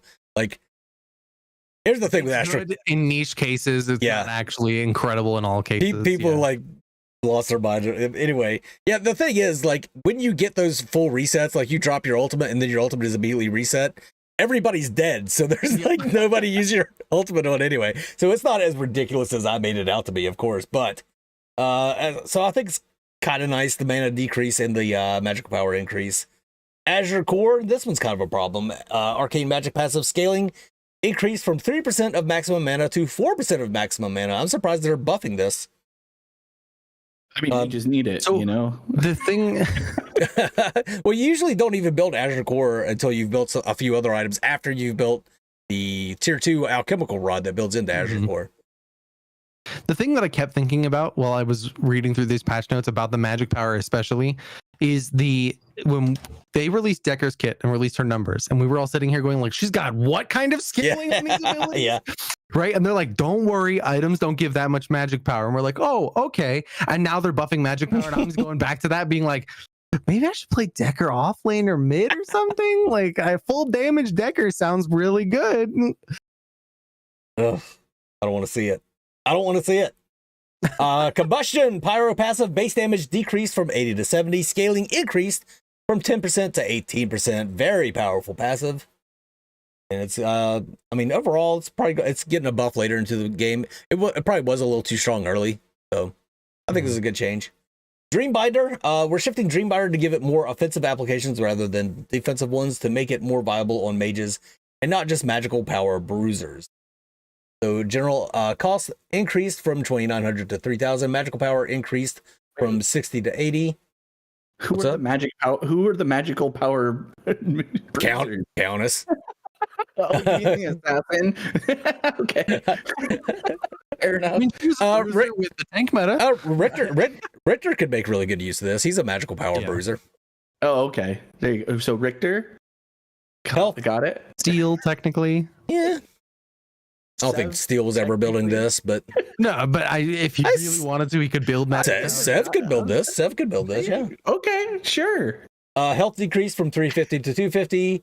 Build path changes from Scepter, Tenacious Drape, Codex to Scepter, Tenacious Drape, Scepter. Golem's Gift. General magic power increased from 60 to 70. Shinbi? Bruiser? Yeah. Shinbi could build that. Yo, Tank Shinbi back in Paragon was lit. Wild. Yeah. Yeah. Magnify. General magical power increased from 50 to 60. Oathkeeper. General magical power increased from 60 to 70. Health decreased from 250 to 200. Celestial Spellblade. The passive magical power scaling increased from 40% to 50%. So that extra hit that you get with Oathkeeper is going to hit a little bit harder. I have a question. Magnify. It's called Magnify, but it looks like a spear hook thing. It looks like a harpoon, yeah. None of their item marks are theirs. Okay, fair enough. Sorry. I'll just leave it at that. I won't go on my rant. Oblivion Crown, general bug fix. Oblivion visual effects now correctly displays on the target. Spellbreaker, general magical power increased from 55 to 60. That'll make it a little more easier to build into this one without thinking that you're giving up magical power. Spellbreaker is the one that gives you a spell shield. Tainted Scepter, magical power increased from 65 to 70. Again, just makes it a little more enticing to build this as people should be building it. Mm-hmm. I say that in my last video. I was like, I'm not going to take Tainted Scepter. That Chimera sucks. Time Warp reworked. Time Warp has been reworked due to its problematic nature, pushing this to more of a late game tech option due to higher stat line. We understand that this will be less viable on supports as a result, and we will be looking to improve support itemization in a future balance pass. We just lost Jelly. Oh no. Cost 3,300 gold, 100 magical power, 15 physical armor, 15 ability haste. Aeromancer, casting an ability grants 6 magical power and 3 physical armor for 5 seconds, stacking up to 5 times. Chime, every 5 seconds, subtract 0.5 seconds from all current ability cooldowns. Builds from Abysmal Bracers and Chaotic Core. Looks like just a pretty good end cap item. I'll have to trust you on that. I don't get deep enough into the nerd stats of items to know what's good or not good. I don't know if Jelly's coming back, so I'm just gonna turn off all of our names for now. Because before people go back. Oh gosh darn it. Literally as you do it, of course. And let's get back in. Notes. World Breaker, the general bug fix an issue where the Fiend passive would stack up to 5 times instead of 4. Tank items, Dynamo, a small damage decrease to one of Steel's favorite items. Immobilizer passive, scaling decreased from 5% to 4%. Fire Blossom, this is the one we were waiting on. We're making similar changes to Fire Blossom as we did to Brimstone. We're also blocking Brimstone from being bought in conjunction with Fire Blossom to avoid abuse cases. Thank God. General now blocks Brimstone from being bought whilst owned. Blaze passive, base damage decreased from 25 to 15. Additional damage versus immobilized targets increased from 50% to 100%. So, the main thing I want to talk about with this item is they don't go into enough detail about how they're blocking it. Are they just outright, you cannot buy Brimstone while you have Fire Blossom? that's what I thought. Yeah, I didn't think there was a question here. That's Yeah, my thought process. Why not make them the same passive name so that they don't work together? Like they've talked about in other games do, and that they've changed names so they're not the same, so people know that they work differently or work independently of each other. Why don't we do that here? So yes, you can still buy Brimstone, but they don't do the same thing though, right? Why? What do you mean? Like the damage is different, and then Fire Blossom deals increased damage against targets that you've stunned or CC'd in some way. Then why are you limiting that I can't buy it? If they're two different things, this is the issue I have with it. If they do two different things, the damage numbers notwithstanding, right? If they do two different things, then they should be two different items that I can buy and should be balanced within that interaction. Right. If they're not different enough that I can't buy them, make them the same name so I know that I can't buy them, or I can buy it for pure stat reasons, which you shouldn't do, but keep it consistent. Like it just is this weird thing to be making that you just can't buy it because you own a different item, because people won't understand why that is. So it needs to be clear as to if I right click it and I'm just spamming right click on Brimstone and I can't buy it, it better be telling me why. Because otherwise you're going to get players that are confused about what that interaction is, of why I can't purchase this item, and there's no clarity around it. I remember they did the same thing in Fault with an item. I forget what it was, but that also confused people. They didn't understand why they couldn't buy certain items. They picked something else up. I forget what. I think it was a similar item too. Are we done with like if you just make it a unique passive, then buying the item doesn't have doubling returns, even though it's slightly different from each other. It doesn't double the returns on it, and you can still buy it if you are making the wrong decision by buying Brimstone after buying Fire Blossom. You still get the stats from it, and you're still spending your gold. But it's one of those weird interactions. There's nothing else that's keeping me from buying something else because I own a different item. To me, it's simple. Like, even if you want to keep the two passives separate, you just have the passives in the tooltip say that they can't interact with each other. Like, you know what I mean? To me, that works, right? Like, okay, so if you have this, the passive will not work with this. Like, you know what I mean? Like, so that way, does not stack with Brimstone. Ta-da, right, or whatever, and vice versa, right? Does not stack. It just, maybe they'll do something like that in the future. This is just the quick fix for it. This definitely needed some kind of fix. Needed to be fixed quickly. Raiment of Renewal. This is a way to reduce the potency of burst healing heroes like Countess. Raiment now works better. Sustained healing will be better utilized on tanks. General haste decreased from 15 to 10. Regenerator passive healing from damage taken increased from 10% to 15%. Synthesis reworked from increase all healing received by 50% to gain health regeneration equal to 1% of your bonus health. Again, just seems like they were really targeting the tank Countess. Yeah, they definitely did. There's a part of me that's like, they nerfed this almost too hard. Like, they're making the items because they were being abused by one champion or maybe two champions. They were not just being abused by one or two. Yeah, it was everybody. They were systemic, that you would get games of all 10 people are building the same 3 items. I don't know. It was just most potent on Countess. There were more people building Fire Blossom and Predecessor than building Smite and Overprime. Fair. Tower changes. While you are there to protect your towers, we wanted them to pack a little bit more of a punch themselves. We're upping the base damage and the max damage of all 3 turrets while slightly adjusting their damage per level scaling. Keep an eye on those tower diving interactions. We'd love to hear feedback.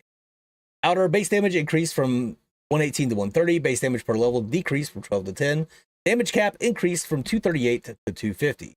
Inner base damage increased from They just increase the base damage, decrease the scaling, and increase the cap on outer, inner, and inhibitor. So I think this is good to dissuade some early game tower diving when it shouldn't be a thing. Whereas late game, when you have a little bit more tools to defend against a tower dive, it's not going. They won't hit as hard. So yeah, I think this is just a good change overall. The only concerns I have for it is what is it going to do for last hitting under turret? Like, because again, that's something that, you know, some champions are going to be able to create pushes and other champions are going to struggle to be able to answer those.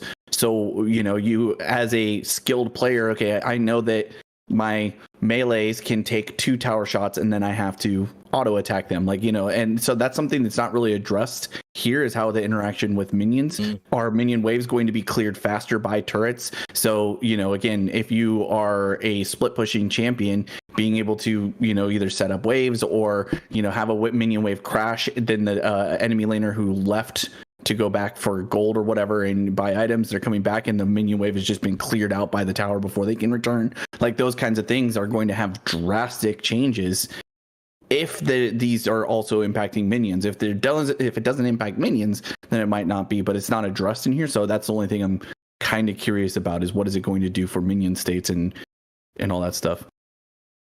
I don't know. That's an excellent thing. I didn't even think of that, but yeah, you're absolutely right. It's going to affect a lot of the way you lane. If towers don't shoot minions for the same percentage each shot, regardless of what the tower damage is, then it'll have a huge effect on minion waves, 100%. And I agree. I think it should just be stated one way or the other. If it does affect minions, how it affects minions, and if it doesn't affect minions, just something saying this change doesn't affect minions. It doesn't affect how minions take damage or anything like that. Yep. I think it's excusable, though. I never would have thought of that. Well, it's excusable because I wouldn't have thought of it. Bug fixes. Fix the bug that caused the game to continue running even after closure. Thank God. Fixed improper real quick, that bug in particular. There's been a lot going back and forth. Predcast talked about it. The Reddit's been popping off about it. Overprime Discord's been popping off about it. About that bug influencing player counts, because they, at the same time as the patch went out, or similar-ish time, the player counts increased for Predecessor with this bug. So people have been going back and forth, and I'm not here to opine about whether or not it is or isn't affecting the player counts. I'm more so curious to watch what happens one way or the other. If it's not affecting player counts, because there's some reasons to believe it's not actually affecting player counts, then great. I'm curious to see what the people that were swearing that it did say afterwards. They'll just find a new reason to be upset.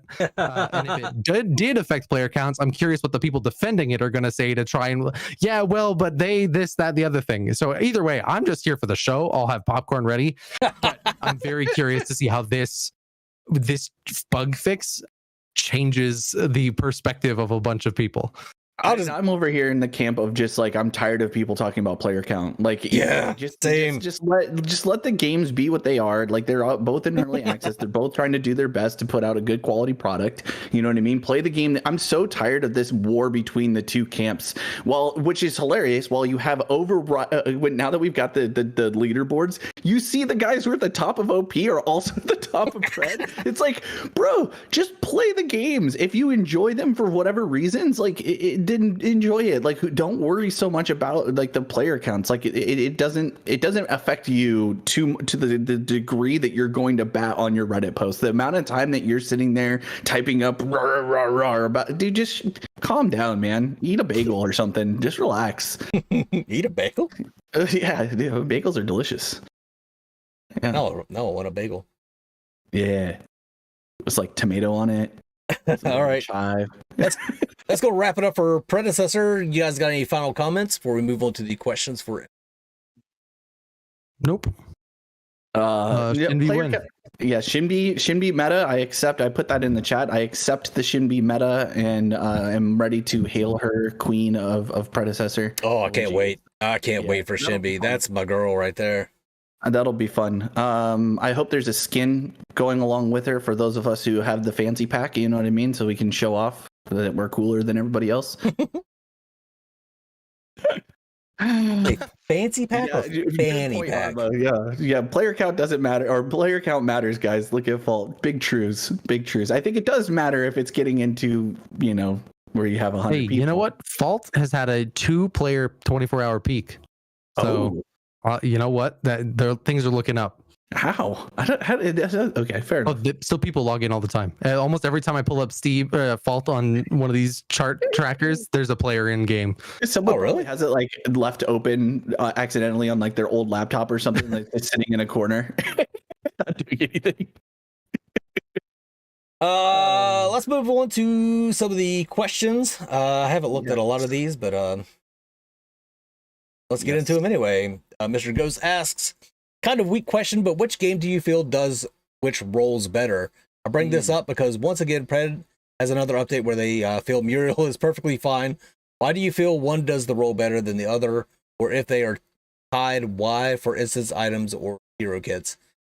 I think that's a good question, by the way, Mr. No, that's not a weak question at all. Good question.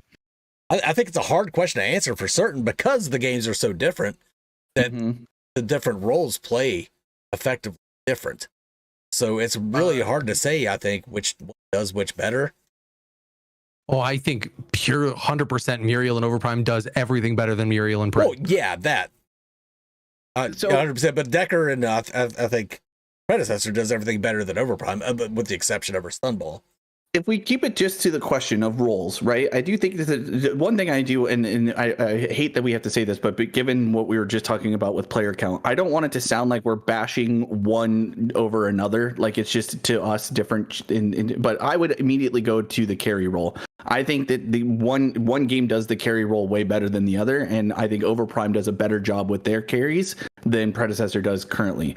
Granted, they have, obviously different champions, and so that has a play into it. But with the champions that are available, I think that it's more fun to play carry in Overprime than it is in Predecessor for me.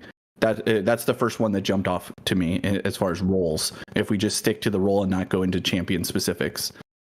I think Overprime does a much better job with the solo lane than Predecessor, because Predecessor just feels very lonely, just ineffective throughout the vast majority of the match. It feels lonely until it's not lonely, and then you hate it because you're not alone anymore. And I think Predecessor has way better mid lane balance than Overprime. Overprime has, like, the Fae is just stupidly, but so much stronger than any other mage you could play in the mid lane. Like, I will do well against the Fae in the mid lane sometimes, but that's player skill and definitely not the champion, because the Fae in the, you put the Fae in somebody's hands and you put, like, I don't know, Howitzer in somebody's hands, they're going to win with the Fae. They're hard with the Fae more than they will with Howitzer. Like, yeah, Overprime really needs to take a look at the mid lane balancing, but I don't know. It's a really good question. Rough one to answer. I think in terms of the just roles as roles, it's a lot harder to define because the games are not the same in terms of their speed and their cohesion of what needs to be done. Right. So it's a very difficult thing, aside from just pure, this lane in the first 5 minutes feels better because of X. Right. Like once you get into like grander, just as a whole of the game, it's a lot harder to really specify one way or the other. It's also kind of easy to lean towards Overprime, saying that Overprime does the better because they just have more heroes, so you have more options there for each role. So I don't know. That's a really good question, though. Very hard to answer, but I tried to answer it. These guys gave you kind of softball answers, but I tried to answer it. Another one from Mr. Ghost. Another question I've noticed every time I've watched y'all stream Pred, you are A, seldom having anything I'd call fun. B, usually very tilted very quickly. What about Pred do you find so tilting versus Overprime? And why does it seem like all the people enjoying it have Stockholm? For instance, basically every stream I've ever tuned into from people that say they love the game and have a ton of fun, they're usually stone-faced their entire stream. I think it comes down to the differences between the two games. Overprime, you're allowed to just do crazy shit. Predecessor, you have to be focused and be playing 100% the entire game. So I don't think people aren't having fun. They're just a lot more focused, and people have fun in different ways. Like I have fun by taking Aurora in Overprime into the jungle, even though I fail hard. I still think it's hilarious and fun. Whereas I have fun by taking Aurora into the jungle in Overprime, and even though I don't fail hard, it's hilarious and fun.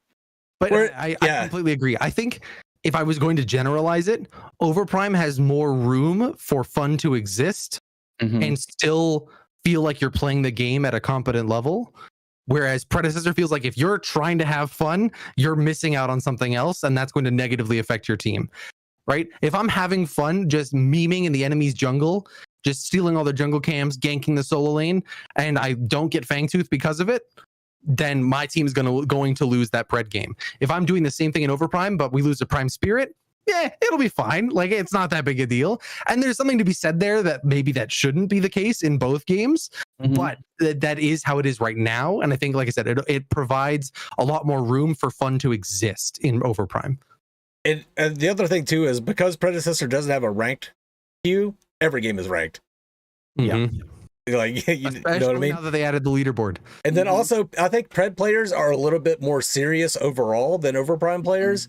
So it's I feel bad whenever I do some crazy shit or I play poorly when I'm playing Pred. So I get tilted a little easier because I feel like I'm not helping my team enough.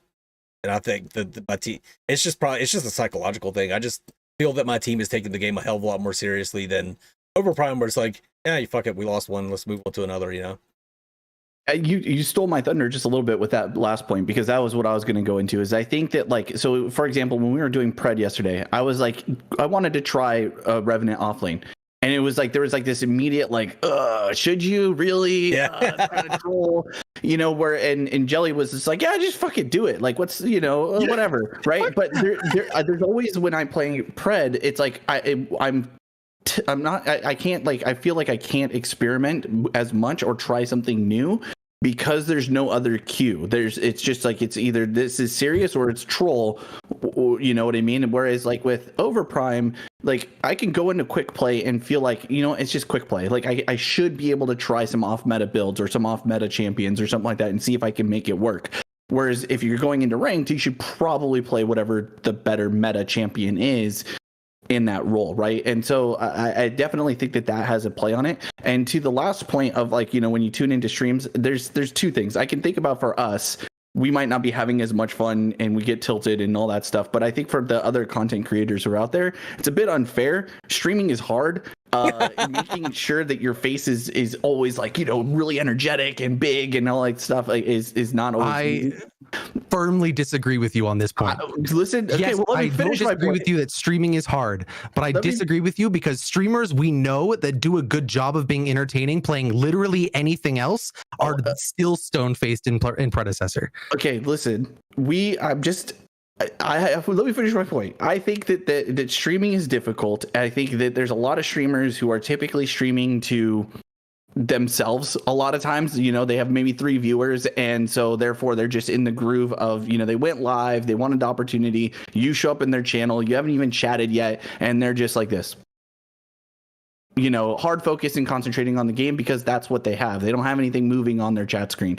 If they have, if you're a fairly bigger streamer and you have a chat that's moving, I think you're naturally going to be a little bit more animated and talking to your stream and interacting in that way. So I think it's not fair to a lot of the streamers who are smaller streamers to say that they look stone faced. While they might be, it probably has a lot more to do with it. They're just in the zone. I know when I'm playing by myself and I don't have a camera turned on, I'm not sitting here going like, oh yeah, you know, I'm not making it a big production. I'm probably sitting here stone faced as anybody else, looking like I'm not having fun when I could be having a blast. So it's a bit, I think it's a catch-22. It's not necessarily a fair statement. You're allowed to disagree, Jelly Knees. No, I still firmly point to the example of the streamers that we know that do well outside of Predecessor in keeping things entertaining, not being that way while playing Predecessor. Maybe. Okay, so this is the other thing. Like, I've not been coy in saying that I do not have the most fun when I play Predecessor. It just, I don't, and I can't, this is what's frustrating to me, is I can't point to something and say, this is why I don't have fun in Pred. There's nothing specifically that is anti-fun about Pred. I just for whatever reason, don't have as much fun when I'm playing it. I have more fun in Overprime than I do in Pred. I don't know why. I can't really quite put it down. It's probably a plethora of reasons, and I know we've talked about this before. I don't know, but I'm sure there's other people that disagree and have the thing. But it is funny. It does seem like, you know, even the guys who are super hardcore, like, oh, Pred is the best. How can you not love Pred? And I'm like, okay, well, let me watch you stream and see how much fun you're actually having. And I don't know. Maybe I'm weird.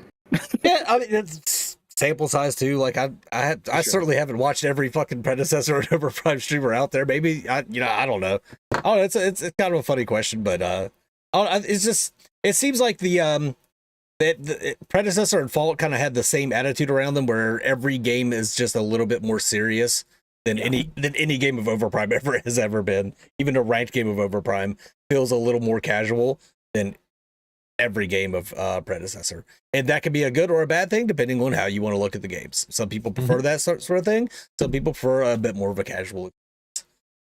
Soul Reaper adds on with a question: do you think that's more related to the community that plays each game, or more the way the games are designed? I think it's both, to be honest. I think that the community for Overprime has already built itself as a faster paced, a little bit more, you know, opportunity for some wackadoodle stuff to come through, especially in quick play.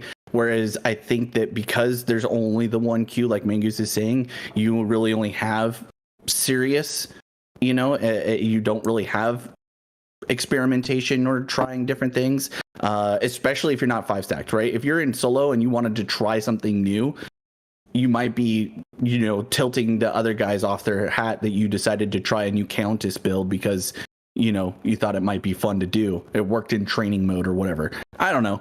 I think it's both, for sure. I do think that the community for Pred seems to be a lot more serious. They definitely tend to be a bit more old school too, in my observation of them. The OG Paragon guys seem to be flocking a lot more to Predecessor.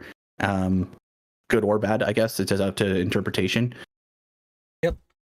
And I know you play with the chat off now, but whenever I'm in Pred, I still have the chat on just to see how people are reacting. Not me. No, well, and I don't blame you, because it's very rarely good chat. Like it's very rarely like nice job, you know. Like if I want that kind of abuse, I'll go play Overprime on EU servers. Anyway, that's good. Amon Kira. Also, where do you think the balance between hero power and item power should be? Because in some games you have more of an item-centered balance where a lot of spells basically just exist to scale off the items, and other times you've got more of a hero-focused balance where the items are more centered on utility. I think that's a good explanation between the difference between Predecessor and Overprime, for real. Predecessor, I think, is more item balanced, whereas Overprime is a bit more hero balanced. Yeah, I mean, I completely agree. Yeah. It's a really hard question to answer, though, too. It's like where between the two, I personally probably lean more towards, you know, having a balance around heroes and then having items that, you know. No, wait, sorry, other way around. I would rather have items be fairly neutral and have heroes that feel like they're impactful on their own, regardless of item. But items kind of enhance them a little bit more and make what they already have inherently themselves more interesting or cool. I'm not a big fan of a lot of, like, you know, over the top, like, you need to build this item every single time or you're trolling kind of thing. And when it feels like when you're balancing around items, that's what happens. Versus when you're balancing around heroes, you can, you know, queue their numbers down or, you know, or up or whatever, and find more interesting ways to make that champion still interesting, regardless of the items that they're building. We see the downside of it some in Overprime too, where the items are just very uninteresting in Overprime. Yeah. Yeah, even the actives, which you would think would be super cool, like Mutant Poe is probably one of the ones that is like, oh, that's a super fun thing to do. But like, what other item is like really fun to buy and press? Like, there's very few. Yeah, they're pretty bland. Yeah. Whereas with Pred, it's all passives. There is no active items really. Yeah, but they're cool passives. Yeah. Oh, very much so. I mean, well, there's a lot of overlapping ones, right? But it's still, yeah, it's different. I'm Stranger asks, going forward, what does Predecessor need to do to double its average player base? I think Jelly has a good answer for this. Discussed this a little bit already. I mean, so it's the answer I've been giving for weeks, right? There are 4 categories of players. Very generally, there are 4 categories of players, right? Achievers, socializers, killers, and the 4th one that I, of course, now am blanking on. But you need to appeal out to all of those categories. You can't just appeal to one. Like, I think Predecessor right now basically only appeals to the killers, right? And there's not much for achievers. There's not much for socializers. There's not much for explorers. That's the 4th category. Mm-hmm.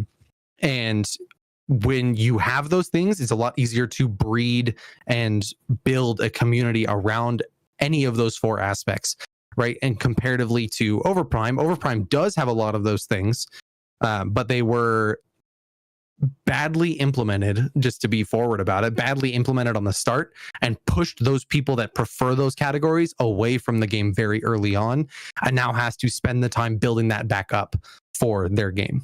Mm-hmm.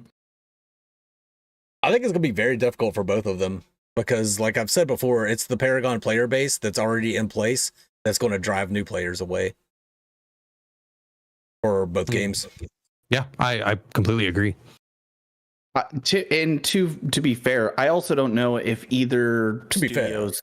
To be fair, I don't think either studios are overly concerned right now with increasing player base. I think that I think for the most part, now I'm not obviously there. I'm not, part of what their conversations are. I'm sure they would be happy with more people, and we as players would be happy that I think that they need to have players, right? But I don't think that they're overly concerned about increasing player base, more so like maintaining the player base that have stuck around, over the last month and a half to 2 months, and trying to make sure that the game feels good. And then when everything is in place that they want, that's when they're going to hopefully, now we don't know, but hopefully, increase marketing, increase influencers, increase all the things that you can point to that will hopefully bring in more players. But I do think, and this is something we've talked about a lot, in order for either of these games to survive, they need to do something that's going to bring in a massive amount of new players that are not from the Paragon days and not from the Fault days or whatever. They need to really, really reach something else. But both of these games don't have enough to really give people enough to chew on as new players. Like, the onboarding system is not great. The matchmaking is not great. The complexity of champions is not great. There's a lot to be left to desired. But it's also a very, very difficult thing to get right. I mean, even like the top MOBAs that we know and love still struggle with those same, ideas. So it's going to be difficult. It's an uphill battle still. I think you hit the nail on the head there. I think they would be happy to double their player base, but I don't think they really necessarily are looking to double their player base right now. Mm-hmm. They just they've got their base. They're going to keep iterating and working. I think free to play, that's when they're going to want to see an influx of new players. Full release free to play, when they want to see that influx of new players. And hopefully the old heads won't push those new players out. Oh boy. I think 2 things. 1, Mangoose, your chat's frozen on stream. 2 is that Overprime talked about players, but they didn't talk about wanting or needing more players. They talked about wanting to stifle the leaving of players. Mm-hmm. And those are 2 very different things. Yep. And I think it's important that they are watching what is making players stop playing the game, even if they're not trying to actively bring more people in via mass marketing or anything like that. Mm-hmm. Also, I love before you eat your chicken, make sure it laid eggs. I think that's a great analogy for this, right? Like, don't cannibalize the players that you already have without making sure you have something else to back it up with. Yep. And that's a very good statement, actually. I didn't even notice that in chat, but that's a really, really good one. You bunch of 6s. Good comment, bud. Bunch of 6s. Yeah. Let's see. Next question was from Reaper. Do you think the games patch frequently enough, and do you think the patches have enough in them, whether that be content, balance changes, meta shifts, bug fixes, and which would you like to see more if given the choice? I think for now, with them still being in development, I'm fine with the frequency of the patches. I think once they're a bit more established and have all of their systems in place, I would like to see more frequent patches and more frequent shifts.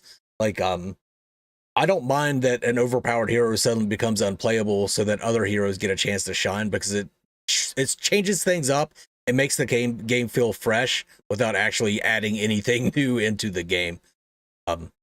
I said this about Fault before it shut down, that Fault became so stagnant because there were no meta changes, right? Even new characters didn't really change the meta all that much very often, but they could have done other things to change the meta up to keep the game fresh and interesting for returning players. And I think that the same thing applies to both Overprime and Predecessor.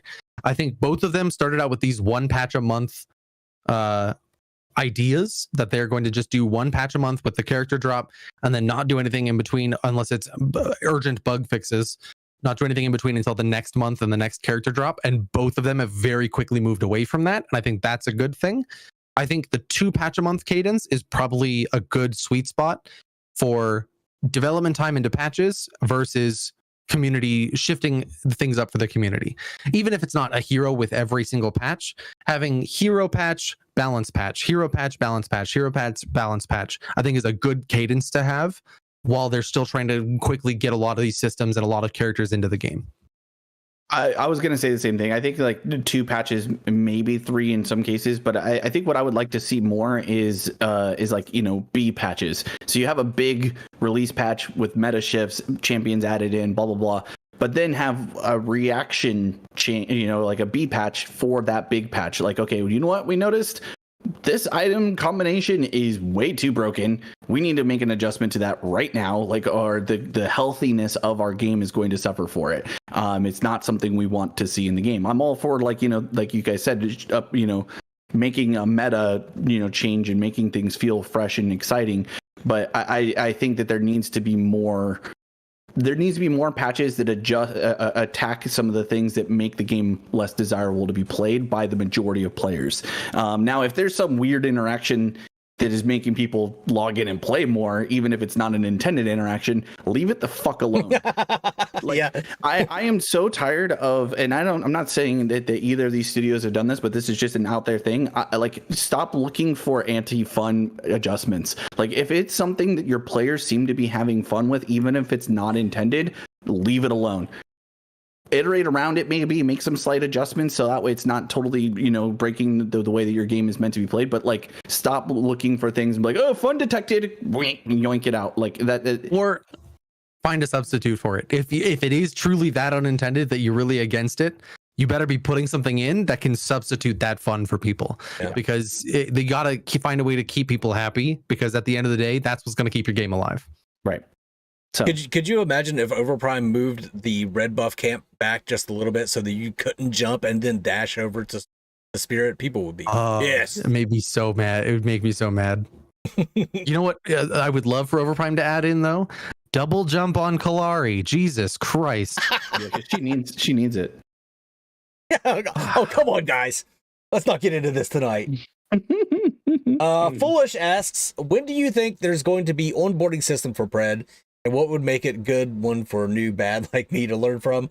Also, what do you think of their MMR system for solo players? It's gotten to the point where I don't even play serious anymore after 10 minutes of solo queue match after people start chatting more than they are playing. Do you think they should add in-game voice chat? A lot of different questions in that one question right there. I don't know when they're going to add an onboarding system. I would like to see them. I think the players that are playing Pred right now don't really need an onboarding system that much. Mm-hmm. I think when they go free to play, I think they need to take their time with their onboarding to make it as perfect as possible for when free to play comes out, and the players that actually need that onboarding system can use it. I don't think they need much of one right now. MMR seems kind of weird, wonky. They're looking into that. Hopefully that'll get fixed. And in-game voice chat, I've always been a proponent of in-game voice chat as long as you can opt out of it. They did say that in their planned roadmap for season 1 that a tutorial and solo versus AI are planned for season 1, which means by the end of next month we should be seeing those features in the game. Now we've learned with Overprime that that's not necessarily enough, and so there's an amount that I think I would want new player onboarding to be as complex as possible. And I don't mean that in terms of you need to just fire hose the information into these new players' heads and then make them learn it, right? Give them something easy to start. This is how you move. This is how you use abilities. This is how you buy items. Put them into a solo AI game, right? And then if they want to keep playing solo versus AI and then go into real games, fine. If they want to continue with a more and more complex tutorial, that you've got a dozen tutorials that go, great, you've understood the basics. Now let's talk about minion wave management. And boom, then they can learn minion wave management. And then after that one, they can go into, here's what rotation times look like, right? And go in, provide the information to your players, right? There's a lot that these games are almost putting that onto creators to do for them. Right? And they're saying like, great, yeah, all of these things exist. You want to know how to wave management? Go on YouTube, type in how to wave manage in Predecessor, and find a creator that told you how to do it. Doesn't matter if they're right or wrong, but find a creator that told you how to do it. Right? And I think that is leaving way too much onus to creators. Now leave things like jumping from the red buff into Prime Spirit, right? That's a perfect creator thing to leave out there for them, right? That's not something that I need to be like, hold your hand on and be like, now if you jump and just use a movement ability. No, I don't need to do that for you as a developer, right? I need to get you up to speed with everybody else to put things as close to a fair playing field as possible, even if it's optional for you to go and study at your own pace, right? But leave that for creators. But don't make creators be the ones to explain core fundamentals of your game to other players. And hope they're doing it right. Like, that's the other part. Yeah, if they're doing it right. The prime example I would give of this, jungle camps and Predecessor, that the outer camps are worth more gold, inner camps are worth more XP, I think is what it is. If a medkit didn't tell me that, I still wouldn't know that. I didn't know that until you just said so right now. There you go. I don't remember which is which, but the inners provide more of one and the outers provide more of another. I believe it's gold and XP, gold on outers, XP on inners.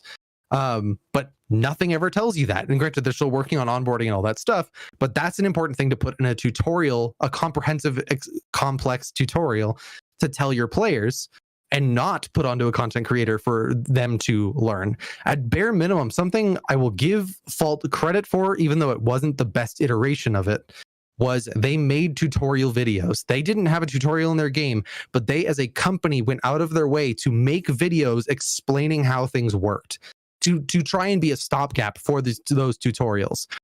And that goes a long way for your game. If you have a place to send players to, if they don't want to watch a creator on YouTube, have a tab in your thing that's just a learn tab that says, and then has 10 YouTube videos that you made as a company explaining these things. Do more for them and don't give them the basics and then shove them off to somebody else to make it their problem.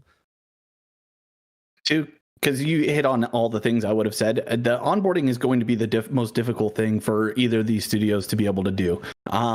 My advice would be to hire people that don't play your game or have played a game like yours, and put them in the test and teach and have say, start up a game. And every time something doesn't work the way you expect it to, or you're confused about something, let us know. And that way you can literally, from the very beginning of opening the game, you immediately know what all the pain points. Like if I were to boot up Predecessor for my wife and have her just sit down in my chair and start trying to figure out how to play, where does she get stuck? Why is she getting stuck? What questions is she asking me? And I'm having to try and explain. And now swap that over to a dev and being like, okay, this is all the stuff that we had of all of these testers who have never played a MOBA, never played a third-person MOBA, didn't touch Paragon back in the day, hasn't touched Smite, maybe heard about some of these games but never actually played them themselves, and what is it they're encountering. Because if you want a game that's going to be able to reach masses and bring in lots and lots of money, to me, that's what you're going to need to do, is you need to reach out to those guys who've never touched a game like yours before, and how are they learning to play the game. And if your system doesn't immediately make that, like, I would say like an RPG, like Jelly was kind of talking about, like make it to where it feels like you're progressing as a player. You know what I mean? Like and now obviously too, have it opt-outable for people who are not interested in that. Like, you know, I'm good. I know how to play this game. You know what I mean? Like, because one of the biggest complaints we had too was like, you know, Overprime allowing for people at, you know, level 5. Now I think it's supposed to be level 7, but it's not really in the game as level 7. It's kind of like a weird bug going into ranked, but they don't even know what lane they're supposed to go to. Like, what are you doing? There's literally a thing pointing you how to get to your lane, but they still go to the wrong lane. I don't understand it. You can't account for dumb, but you can do your best to try and, like, you know, really make sure that the systems are onboarding people as intelligently as possible. This is the other part. It's not going to be easy, and it's going to take a lot of money, and it's going to take a lot of time.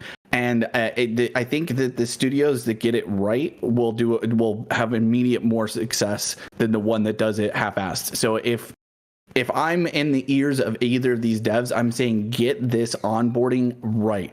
Put in extra time, put in extra money, make sure that anybody who decides to download your game is able to figure out within the first few hours of how to play the game and have fun. Because if they're playing the game but they're still not having fun, and it's because they don't understand systems, then you're in trouble. Like, it just, I don't know. Incentivize those onboarding methods. Yeah. Don't just let it. If I'm gonna say give players 20 tutorials, for instance, with higher and higher complexity or higher and higher mechanical understanding to pull off. That's all well and good, but very few players. If I just said, "Here's 20 things, do them on your own time," very few players are going to go through and do all 20. Right? The people that want to do all 20 are the ones that are going to do them all. But if I go in there and say that for every 4 you complete, you unlock a new character, that incentivizes me way more to go through every single one, even if I don't fully understand what it's trying to tell me, but I get through the entire thing. And at the end, I can come out with 3 or 4 characters, especially in the case of Overprime right now, where early character acquisition is very rough. Right? That would be a massive improvement that incentivizes them to run through your tutorials, because we know there are people that skip through Overprimes and the 100 Renar you get for it is nothing. So whatever. And then you're able to get them into games with more heroes, with more understanding, and it just improves the overall quality of life of your game drastically. Yep. And I would also go so far as to say that you need to have individual videos or tutorials for the champions themselves. Like, there needs to be an understanding of, okay, you want to play Shinbi, fantastic, here's what she's good at, this is the style that you would be playing her as, these are the items that you would be wanting to build for her. Obviously there's still going to be some room for, like, a player development in that and making their own choices, but like it really bothers me a lot of times when somebody's like, oh, that guy looks cool as shit, I want to play that guy, but I have no idea how to play it. And they have to go into, a game and get just basically pooped on in order to figure out, hopefully, how it works. Like, I mean, Bellica is a great example, right? You might, oh, that's an 80 carry because of how she looks. No, she's not an 80 carry, actually. Like, stop building attack speed. Yeah, don't do that. But like, so that's what, to me, that's how when I think about like a tutorial and when you think about how complex these games can be, you really need to dumb down the earliest stages of it and make it so where it's as accessible again as possible for anyone who grabs your thing, that they can immediately feel like they have onus and understanding of it. But Paragon was a prime example of those kind of videos where it said, this is the hero, these are their abilities, this is what they work well with, and here's some situations. League of Legends is another one, right? That tries to provide those opportunities to understand a character at a very quick 2 to 3 minute glance. Predecessor's been doing that a little bit with Nabori's videos, but they're in very short form, so I don't feel like you get enough context in those, but it's definitely something that needs to be well done across the board. Here's my idea that's going to come out of left field. Maybe Jedi might know what I'm talking about. World of Warcraft put in at one point proving grounds where you would go in and it was tailored to your class. You had a specific scenario. It was just waves of stuff would come in, and it taught you to, in order to progress and get your reward from proving grounds, and you had leaderboards and everything, you had to use, like, the tank one is the one that I'm thinking of right now. You had to be able to taunt, maintain aggro, minimize your damage, use your cooldowns to the best of your ability, use all of your abilities, damage. I would love to see them do something like that for every lane in the MOBA, just waves and waves of minions, and you get your score goes up and up the more last hits you get. The more damage you get on your on your opposing laner while getting those last hits. Some sort of scenario like that, where like maybe you've got a Steel and a Murdoch against you, and you're a Bellica. The more damage you get on the Murdoch, the higher your score is. So, to explain that mages are there to go past the front line and hit that back line, stuff like that. I think that would be great, and do leaderboards for it. Make it a rewarding thing for people to go in and just practice. Just practice your last hitting. Do a last hitting leaderboard, right? People will be in there all the time practicing their last hitting.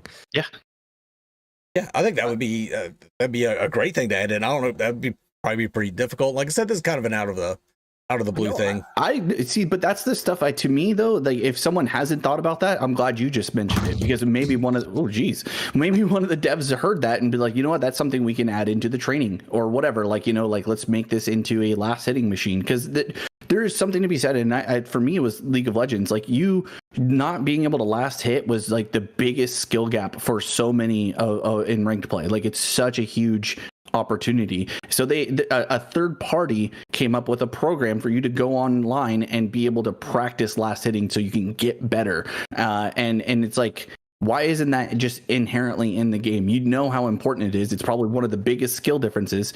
I'm 100% on board with that. And that's kind of, again, what I'm going back to is it's like, literally make it the dumbest thing you could do. And the World of Warcraft example is perfect, because like, oh man, I really want to try Death Knight tanks. I've never done that before. I've only played DPS. How do I learn how to tank without going into, a 5v5 dungeon and basically trolling my team who's there to get their gear, because I don't know what I'm doing?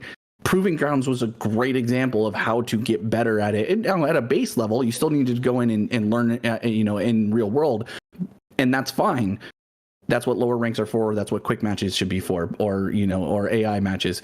I love that example. That's a really, really good one to me. If I'm one of these guys, I'm like, how can we implement that into the game ASAP? As far as because it's huge. Yeah. Anyway, I think it's a great idea. That's why I said it. You're so smart. All right, that's the last of the questions. So I think we should probably about start wrapping things up. Another long episode. We've been having some long episodes, but we've been getting a lot of info coming out of these guys. So we got to. You guys want to go into all the details of all the items, the fucking minutia, minutia. You guys want to talk about nerd stats and stuff like that? Nerd stats. All right, Viking Jedi, you got anything to close out with, and then also let everybody know where they can find you and all that?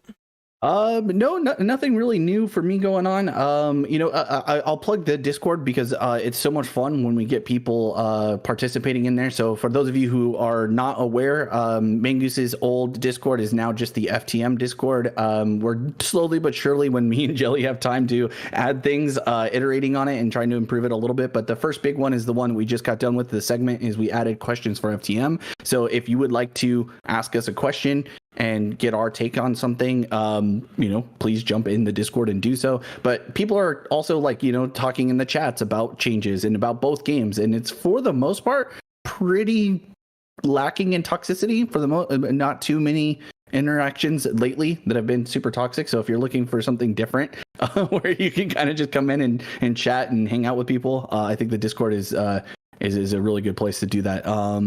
And then you can follow me on YouTube and on Twitter. And that's all I got. Those are my plugs. Jellies? Same. Twitch, YouTube. Follow Ethereal. Lots of good stuff coming out from there recently and going forward as well. And I think that's about it for me. What about you, Mangoose? Just remind people once again, Veiled Experts, really fun game. The closed beta, I think it's going to be the final closed beta, is going to be in March. Go to Steam, look for Veiled Experts, sign up for it. It's a good time if you like third-person shooters. It's third-person / first-person / bomb defusal. They got some TTM stuff in there. It's so cool. It's a cool ass game. Look it up, try it out. I know the three of us will be playing the hell out of it. Raven as well. Raven and Taboo will probably be in there. But I think that's going to close it out for this week. Appreciate everybody hanging out for the stream. I appreciate everybody that stuck around in the video. But for now, this is the For the Minions crew signing off. You guys.